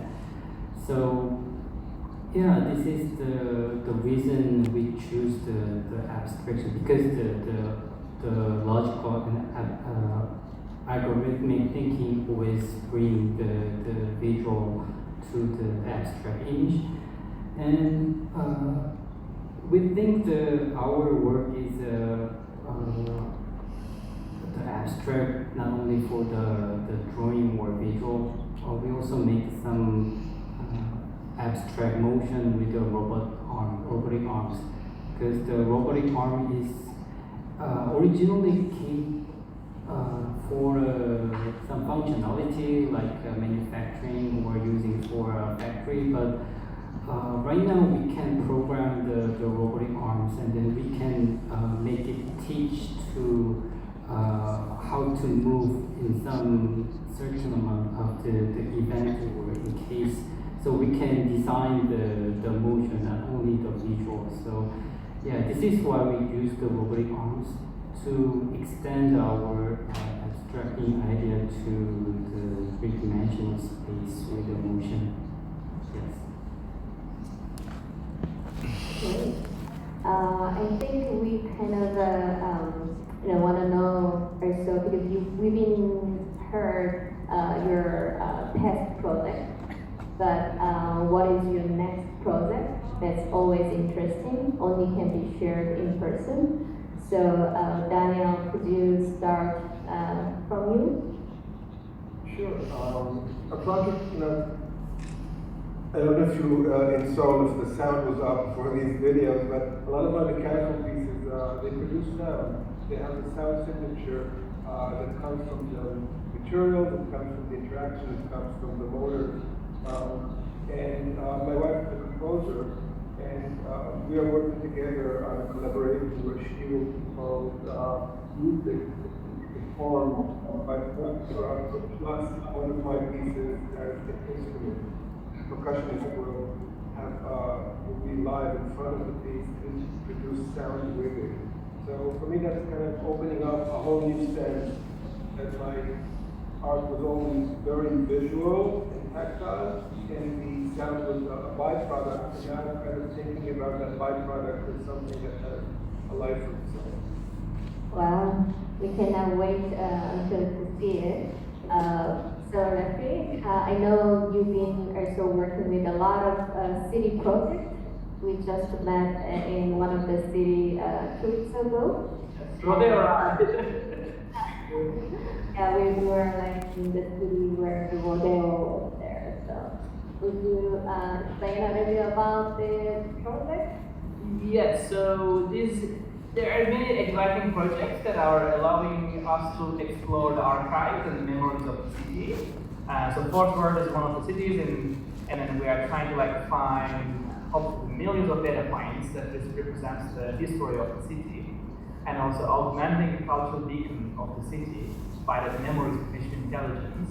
Also working with NASA GPL, a fantastic challenge that we are learning how to use the machine memories that have been like exploring the humanity's next unknown in a lobby experiment, like trajectories of those machines, and the many other exciting installations that are most likely to be utilizing similar ideas. And we are finally using a 3D printing in a large scale for steel Portland with a cookup and a large scale robots.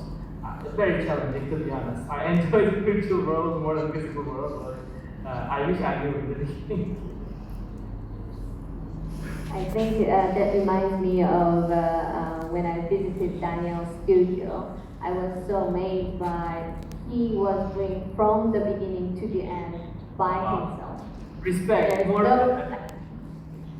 There is no assistant, which was my first surprise.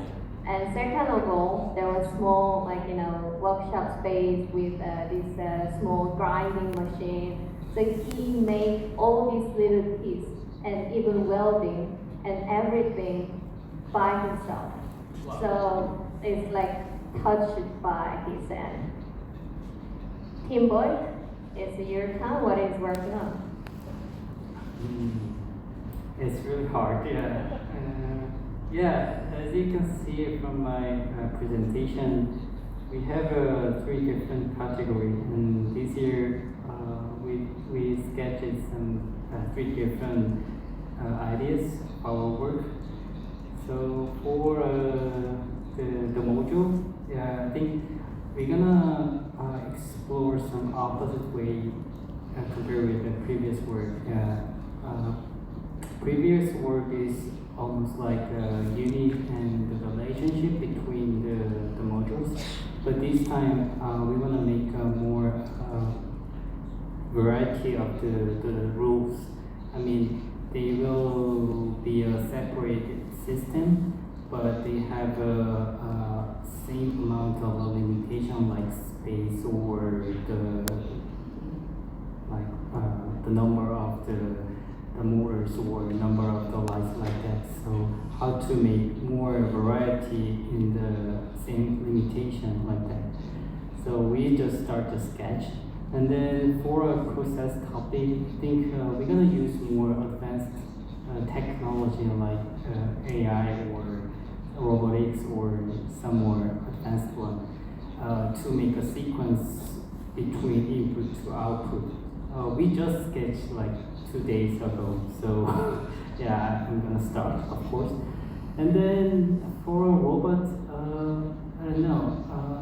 I think personally I want to make some factory, manufacturing lines, because right now we have 11 robots in our studio, and they all just stay in our floor. So I really want to use at once in the line and manufacturing something like art piece. I don't know what it is, but yeah. So to do that, we have to study hard to make conveyor belt first. I think there might be some person to make it. I mean, combine robot and human all together. Yeah, that's all. Big ambition. So you already have 3 resolutions for this year, and I hope you can survive working on that project. Thank you. And now I want to give mics to the artists. It should be interactive enough. So each artist, if you have questions to other artists, this is the time for you to do that. Daniel, I asked you earlier personally, so could you start?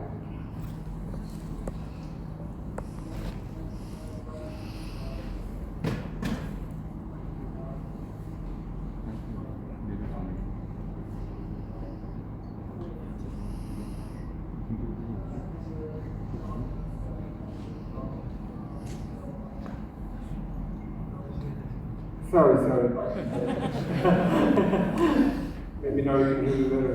Even though I work alone, I teach, so I'm exposed to many people and many ideas. It's always interesting for me in an evening like this to hear 5 people talk about the same idea. And each one of us has a completely different take on it. So it's really wonderful. That's why we create art. It's kind of we're saying this is the way we see it, and then go to the museum when you come to evenings like this, and you see, wow, there are other people thinking about the same thing, and they see it from a different direction, and they're doing something else. And this is what makes this whole thing interesting for me. So no question, but just enjoy this game. You're not helping me too much.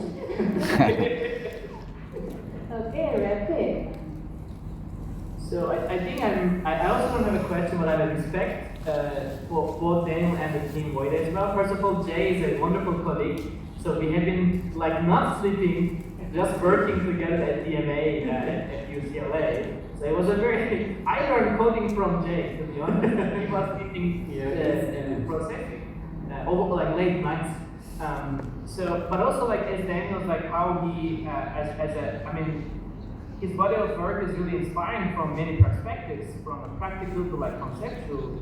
But I really enjoy that, as Daniel said, like this idea of like we are all different maybe generations or from different cultures, but at the end like the imagination is what unites all of us, and I just enjoyed it a lot, and really respectfully enjoyed being here and there's a opportunity to share together. Team Boy, do you have any questions to 2 artists? I don't know. I mean, the Daniel, when I studied the media art the first time, I studied with Daniel's work actually. We researched a lot, and then that is one of the dream, like speaking with Daniel or watching his piece. And 2 years ago, I watched your piece in person, and it was really amazing moment to see the Golden Mirror in Montreal. So really thankful having this kind of a chance. Yeah, we really happy at that time. And then Rafi, I have a little question about you. I mean, yeah, we studied together, and 5 years ago, like it's really hard to install the video artwork in public space, right? Yeah, but right now you had a lot of experience in all around the world installing your video piece in the public space as an art piece. Is there any changing you think compared with the 5 years and right now? I mean, it's a really beautiful challenge, because honestly, the technology that required to be able to like paint a massive building is seriously a massive production. It's pretty much like for a short amount of time, for public space, for free for everyone in a moment to activate an architecture is really challenging. I think in the last 5 years, what has been changed is, first of all, the institutions become more brave, I can say. People are more trusting in like these activations and allowing people to come together. Especially for Los Angeles, for example, there is no any other event in the entire city that people could really go and explore an idea in this scale.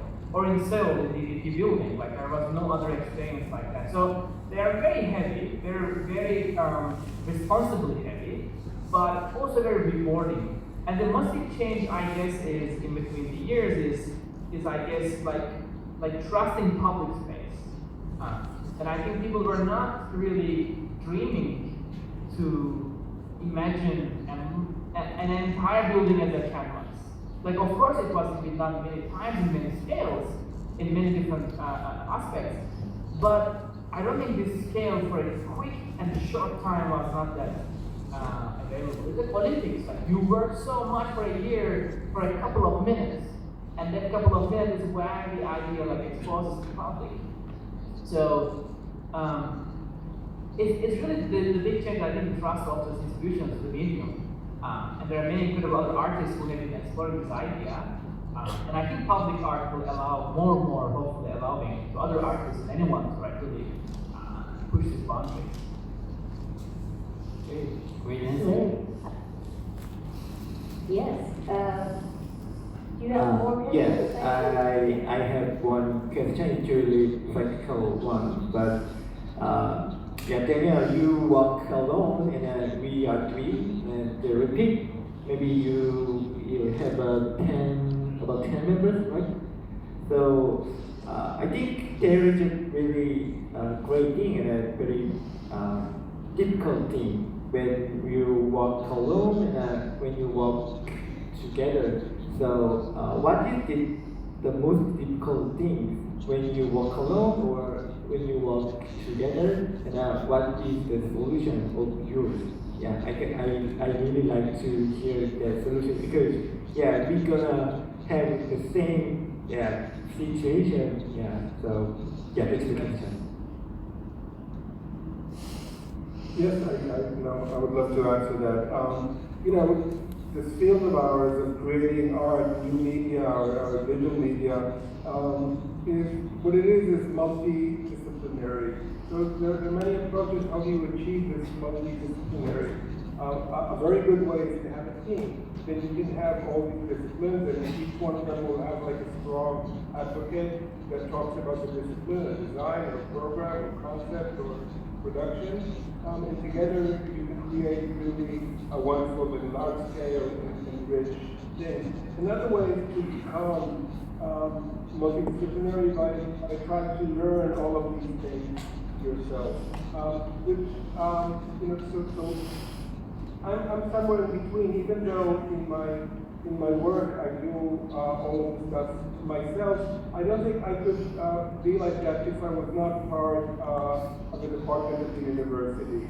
I don't think you could just sit on your own, alone in the studio and work, and still, you have to be part of a bigger community, and you have to be also, of course, knowledgeable about the new things that are coming, and be able to throw your ideas and get feedback from others. And for me, that community is with the university. And I think you find actually that many artists in this field of ours are affiliated with institutions such as universities in order to get that kind of feedback. So, yeah, that's my take on that. And I definitely agree with Daniel. Like, I'm also still teaching last 5 years, and hopefully as long as possible. For me, I think in the beginning, in my very early years, I was alone for almost 3.5, 4 years. And I saw many barriers personally, like not from my knowledge, from my experience, and also what I found is I think I was more inspired from cinema, and cinema is something that you need a team, a crew, that you really enjoy the journey of that ideation. I mean, at the end, we are artists and we have dreams, and we are trying to make them real, right? And the journey between dreams and real is the process. So some dreams requires more resources, and some requires its own a Zen mode of meditation. So I definitely work alone a lot to meditate and really do things. But as a team, what I found is I always imagine that once these ideas are really big and deep, the question is how to bring that to surface. And this journey really cannot be done from my perspective alone. And I think my cognitive capacity is really where I found my edge of cognitive capacity. And then I found that once you're a team, like a machine, an organic machine, and when you think and imagine at the same time with your own tools, there is an amazing serendipity happens. And this is what I'm entering right now, and proudly saying having a 12th language in in the studio and cultural artifacts of anyone's past and memories, and really using this all together is just something that really have a divine meaning in it. So it's not like just boring looking for a code or just like some technical aspects. It's truly imagining together, or at least writing that game, let's say. So I find it more. I think they're like a social creatures. I think we're going to be together and imagine together and enjoy it again together. And that's what I found more deeper there, I guess. I think this is the time to go back to the basic questions. Why you started working, as an artist using technology? Because always you have to learn new things. There's always new challenges. Of course, contemporary artists is not the technology will have the same problem, but in our world, so-called technology art, there is always tremendous information and new things coming up, so we have to really be aware whether you're not using it or not. So, could you start from Daniel? I'm not sure how to answer that. I can only answer it for myself. The question, why does my self-expression have to involve such a complex system of software and hardware and building stuff in the studio, and programming and shipping it and going to places and installing it? Why can't I take a picture? And when I look back again, I think I draw that reference 2 times a day. When I look at masters of painting, I'm so envious of them. I'm so inspired. By any art form, probably that's the art form that I'm most inspired by, that and science. And I have no talent. If I could paint a picture, I would be the happiest person alive. But for me, my creativity apparently requires this very weird intersection of technology and software and building stuff and materials. And when all of these things come together, that's when I feel I want to express. So it's a very personal thing. I think for all, again, when you talk to all the artists that here and I think all artists ever, art is indeed the itch that you need to scratch. But for each one of us, the itch is different. It has to be scratched in a different way. I think the 4 of us, 5 of us here talking tonight, our itch is very particular. It requires very particular tools to scratch. Maybe I will go to the keyboard because you actually started as an electronic engineering and machine engineering. Then you decide to be an artist. So that's more natural, to bring the technology as a part of your practice. But I'm sure you have a speech purpose.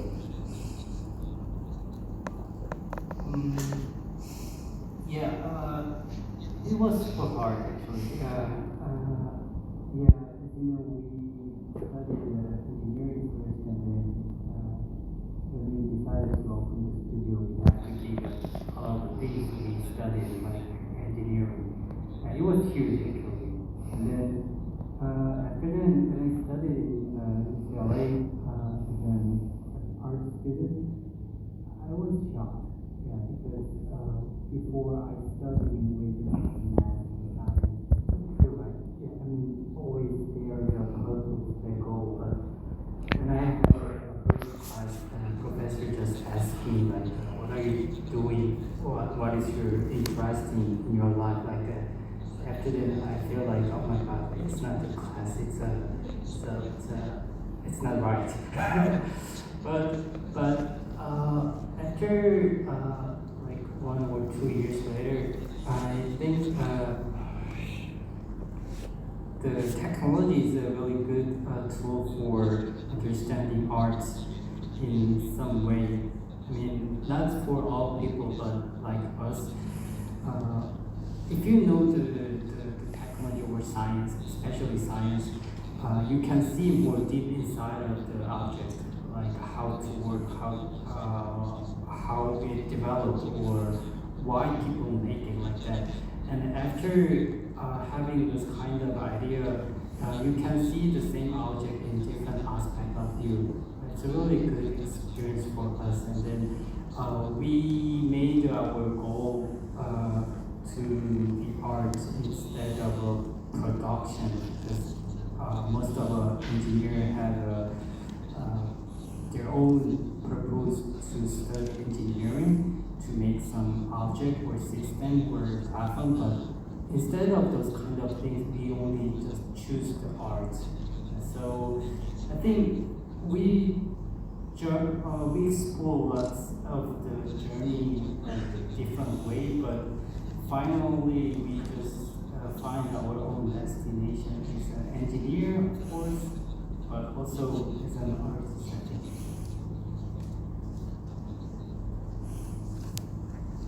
Okay. Rafi? So I think it's a very funny personal story, but the morning of the movie, The Blade Runner, I watched when I was 8 years old, my mother in the morning apparently witnessed something very weird. And she literally 2 days later brought me to a psychiatrist and then psychologist. The problem is, she thought that I was looking at the walls and the windows so long, and probably like imagining so long that she really concerned. And then the doctor said like it's normal, it's imagination. It's just like just looking for thinking. And I think like the funny thing is when something inspires and how it can affect a human's life is really strong thing. And I found that a single moment in life can really make someone's life completely different. So from there, I think what I found is narratives and the stories are really belonging to near future are where I found more inspiring things. So I think learning to learn and then like understanding how these inspirations can change humanity's scientific moments really foster all these like reasons behind technology, I believe. I started like almost 10 years ago using a software called BBB, and then that software like now like and it's visual programming language, but really there's just this moment of like whatever you imagine, you have this chance of creating it, turn into an obsession in a beautiful way. And I think what is also powerful is when we imagine, when we like dream near future, or like is like just I mean honestly imagination, like looking at a wall and just why not this wall is not thinking or remembering or dreaming, eventually becomes a quest of technology, I think. The things doesn't exist but may exist idea. So it was a very natural quest, I guess, that pushed me personally to the edge of computation. And then eventually all around that, in archaeology, anthropology, neuroscience, and then like it's naturally like really connect to each other like in time. So it's just like a natural quest, I guess, the answer. Right. I think this is time for the audience who has questions. Please raise your hand and there will be mics around.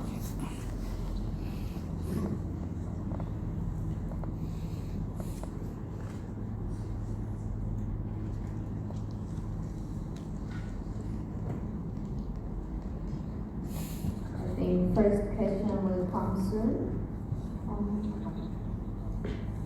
질문에 앞서서 유익한 강연 들려주셔서 대단히 감사합니다. 저는 한 가지 질문을 드리고 싶은데요. 앞으로 예술가 기술의 콘텐츠를 어떤 식으로 진행될 것인지 아티스트들의 생각이 궁금합니다. So thank you very much for the wonderful lecture, and I have a question. The technology and art will be combined as time goes by, and how it's going to evolve in the future. And I'd like to listen to your opinion, how it's going to evolve, and how the combination between the two will evolve in the future.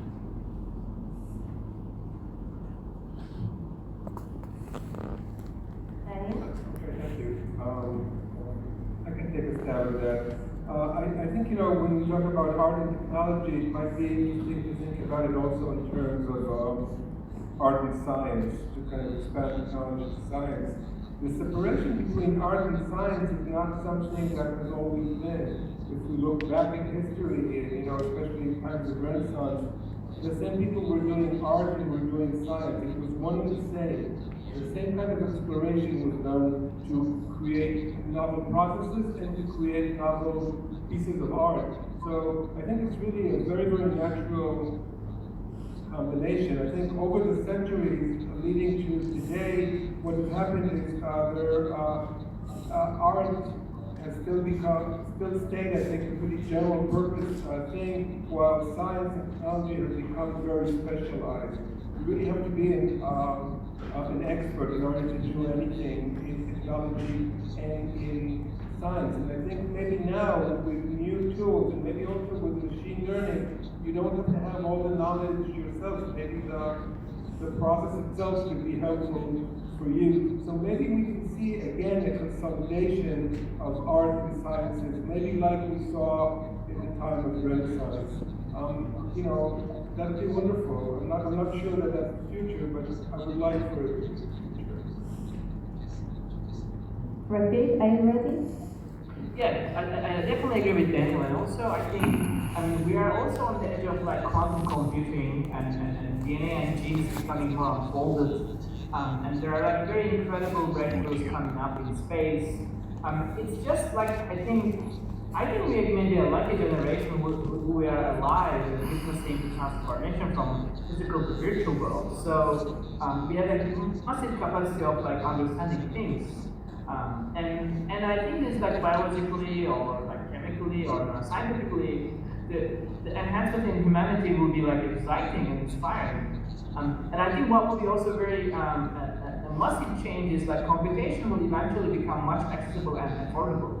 And also as fast as possible that our tools every day we are using will be incredibly fast and deeper. So I think technology is a mirror for humanity at the end, right? So it's our artifacts. So I'm not sure how much we will be surprised, but I know that there will be a massive leap in every single moment, from AI to quantum computing and most likely space as a whole. I think research.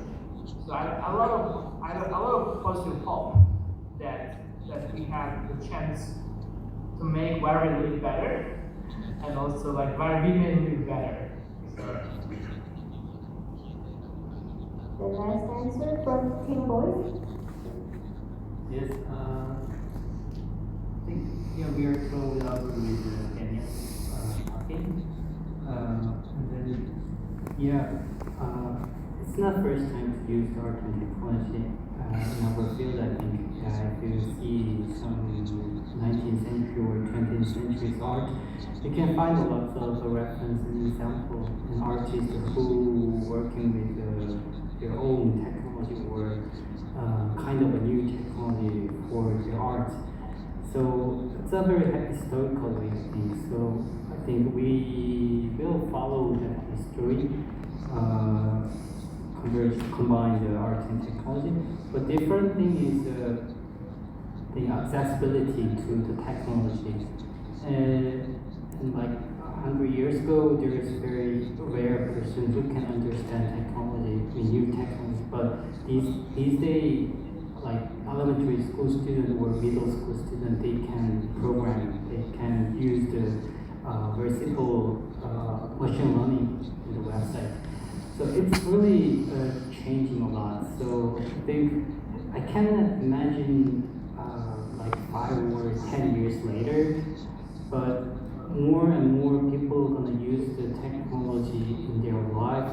It means there might be more people and more artists who can use the technology in their own way because the accessibility is increasing so fast.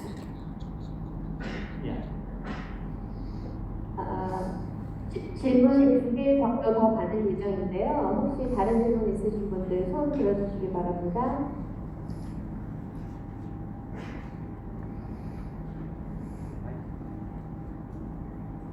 오늘 너무 재밌는 그 이야기 잘 들었는데요. 제가 다니엘과 팀보이에게 같은 질문을 드리고 싶고 레피에게 또 다른 질문을 드리고 싶은데요. 일단 다니엘과 팀보이에게는 그 인터랙티브 아트에서는 결국에는 그게 중요한 조각이 이제 작품을 보는 관객, 청중이라는 생각이 들어요. 그리고 청중이 인간이라고 상정을 하시지 않을까라는 생각을 하고, 고양이나 아니면 개나 아니면 로봇을 상정하는 건 아닐 텐데, 그래서 이제 청중이 두 분의 작품에서 어떤 의미를 갖고 있는지가 좀 궁금하고요. 래픽에게는 저도 이 블레이드 러너를 굉장히 좋아하는 영화인데, 그 영화에서 보면 미디어에서 굉장히 저한테 말을 시키는 느낌이었어요. 그래서 래픽이 하는 작업에서 작품을 보는 관객이 어떤 말을 던지는 건지, 어떤 메시지를 주고 싶은 건지가 조금 궁금했거든요.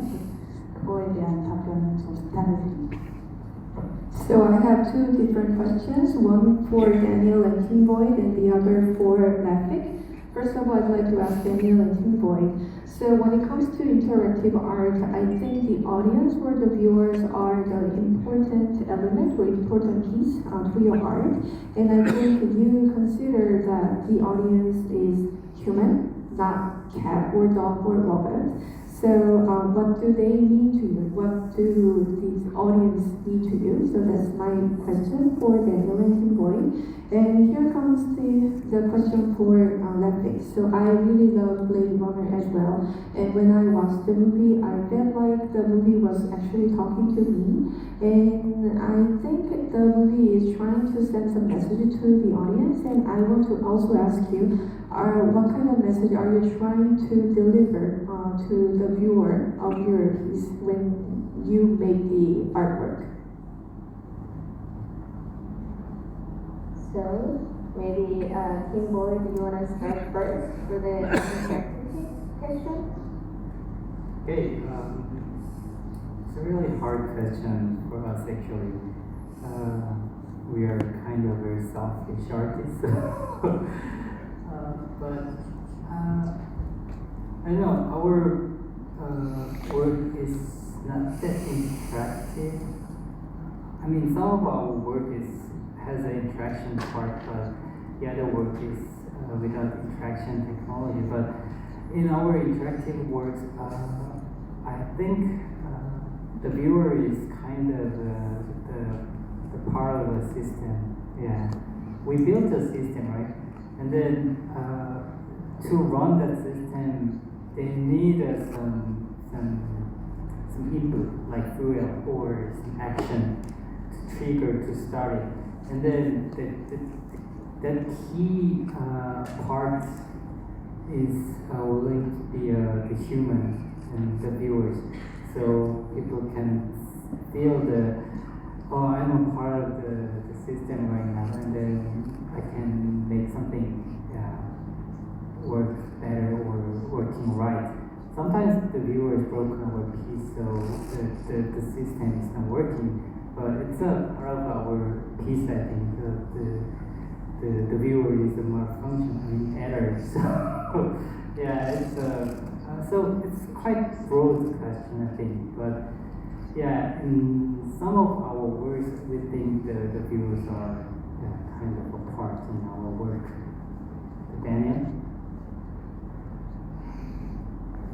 Yeah, for me, I think in my art, definitely in some part, in some examples of my art, the art really doesn't exist without the person.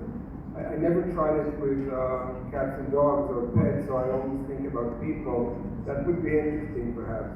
But definitely the art, really, even the physical ones, the mechanical ones, they're not that interesting without a person interacting. So definitely that is the biggest focus of my work is about thinking about that moment, that this kind of the moment of the meeting between the person, the audience, and the piece, and I'm somewhere there in the background, even though I'm maybe not there, but hopefully a part of that particular meeting.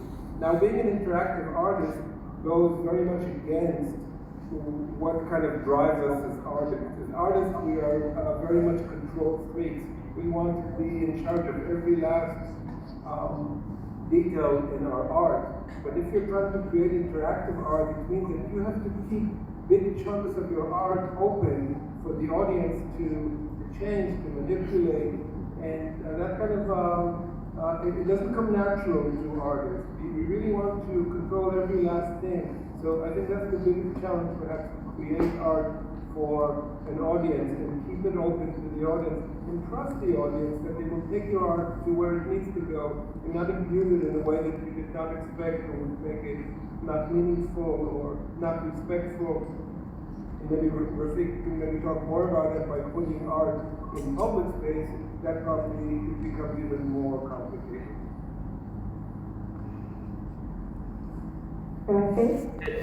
Definitely, like so for the question about Blade Runner, so from my childish point of view, I think I was really inspired probably from the depiction of Los Angeles, which is not my new home, which is subliminally the movie I think just made me a new home. Already I was aware, like that city, that flying car next to the media facade, that like the dusk and this like overly populated or the mist in there is just then everything was I think very inspiring. But I think what was truly the message for me is the finding human in non-human, because I think the replicant is like eventually in the storyline is where we were like get confessed about the reality, but there is still an ambiguity about the two characters, right? They have this capacity of reproduction and a desire of love and other like very humanly aspects. And I think that what really touch is our very humanly behaviors and how epically and poetically they describe. I think that's what I understand from the movie that truly inspired me for a lifetime. Great.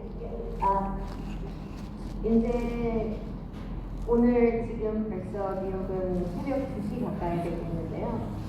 아무래도 여기서 오늘 새 팀의 작가분들과는 인사를 나눠야 할 것 같습니다. Could you wave to the audience? So this is the time to close.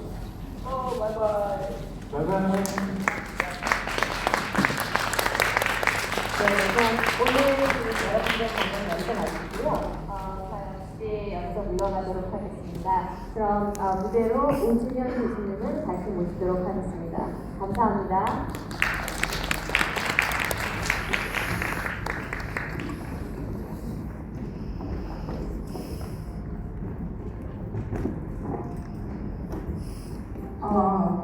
너무 재밌고 유익한 강연이었던 것 같습니다. 저도 그 오디언스의 한 명으로 굉장히 재밌게 들었는데 여러분들도 좋은 시간이 되었을 거라고 믿습니다. 아트&디지털테크 컨퍼런스&쇼케이스 사업을 통해 새로운 지식과 다양한 분야 그리고 더 넓은 시야의 예술을 본 것 같습니다. 다시 한번 최두 큐레이터와 세 분의 아티스트 그리고 한국의 스태프진과 컬처브 뉴욕, 컬처브 LA 스태프들께 박수 한번 부탁드립니다. 오랜 시간 컨퍼런스에 함께 해주신 분들 너무 감사드리고요. 저희가 쉬는 시간도 없이 쭉 3시간 넘게 하는 동안 많지 않은 분들이 자리를 뜨시고 대부분의 분들이 자리에 계셔주셔서 너무 감명 깊었습니다. 한 20분간의 인터미션이 있고요. 저희 다음에 독일의 크리스 콘델과 크리스찬 펄이 소속된 더블럭키 프로덕션의 강연이 이어지는데요. 이 강연은 길지 않습니다. 그래서 끝까지 자리를 함께 해주셨으면 좋겠고 20분 후에 시작해서 5시 반에 종료 예정입니다. 그러니까 충분히 휴식하시고 다시 돌아오셔서 다음 강연에도 많은 참여 부탁드립니다. 감사합니다. 지금까지 말씀드리겠습니다. 4시 20분부터 5시 30분까지 바로 이 자리에서 아트&테크 분야의 세계적으로 가장 저명한 아티스트이자 디렉터인 크리스 컨델과 크리스찬 펄의 특별 강연을 시작하도록 하겠습니다.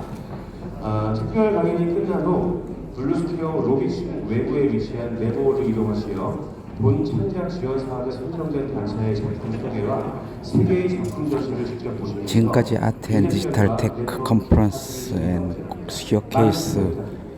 현장에서 IDTV 광장수였습니다. 안녕히 계십시오. 남산예술센터 드라마센터 극장에서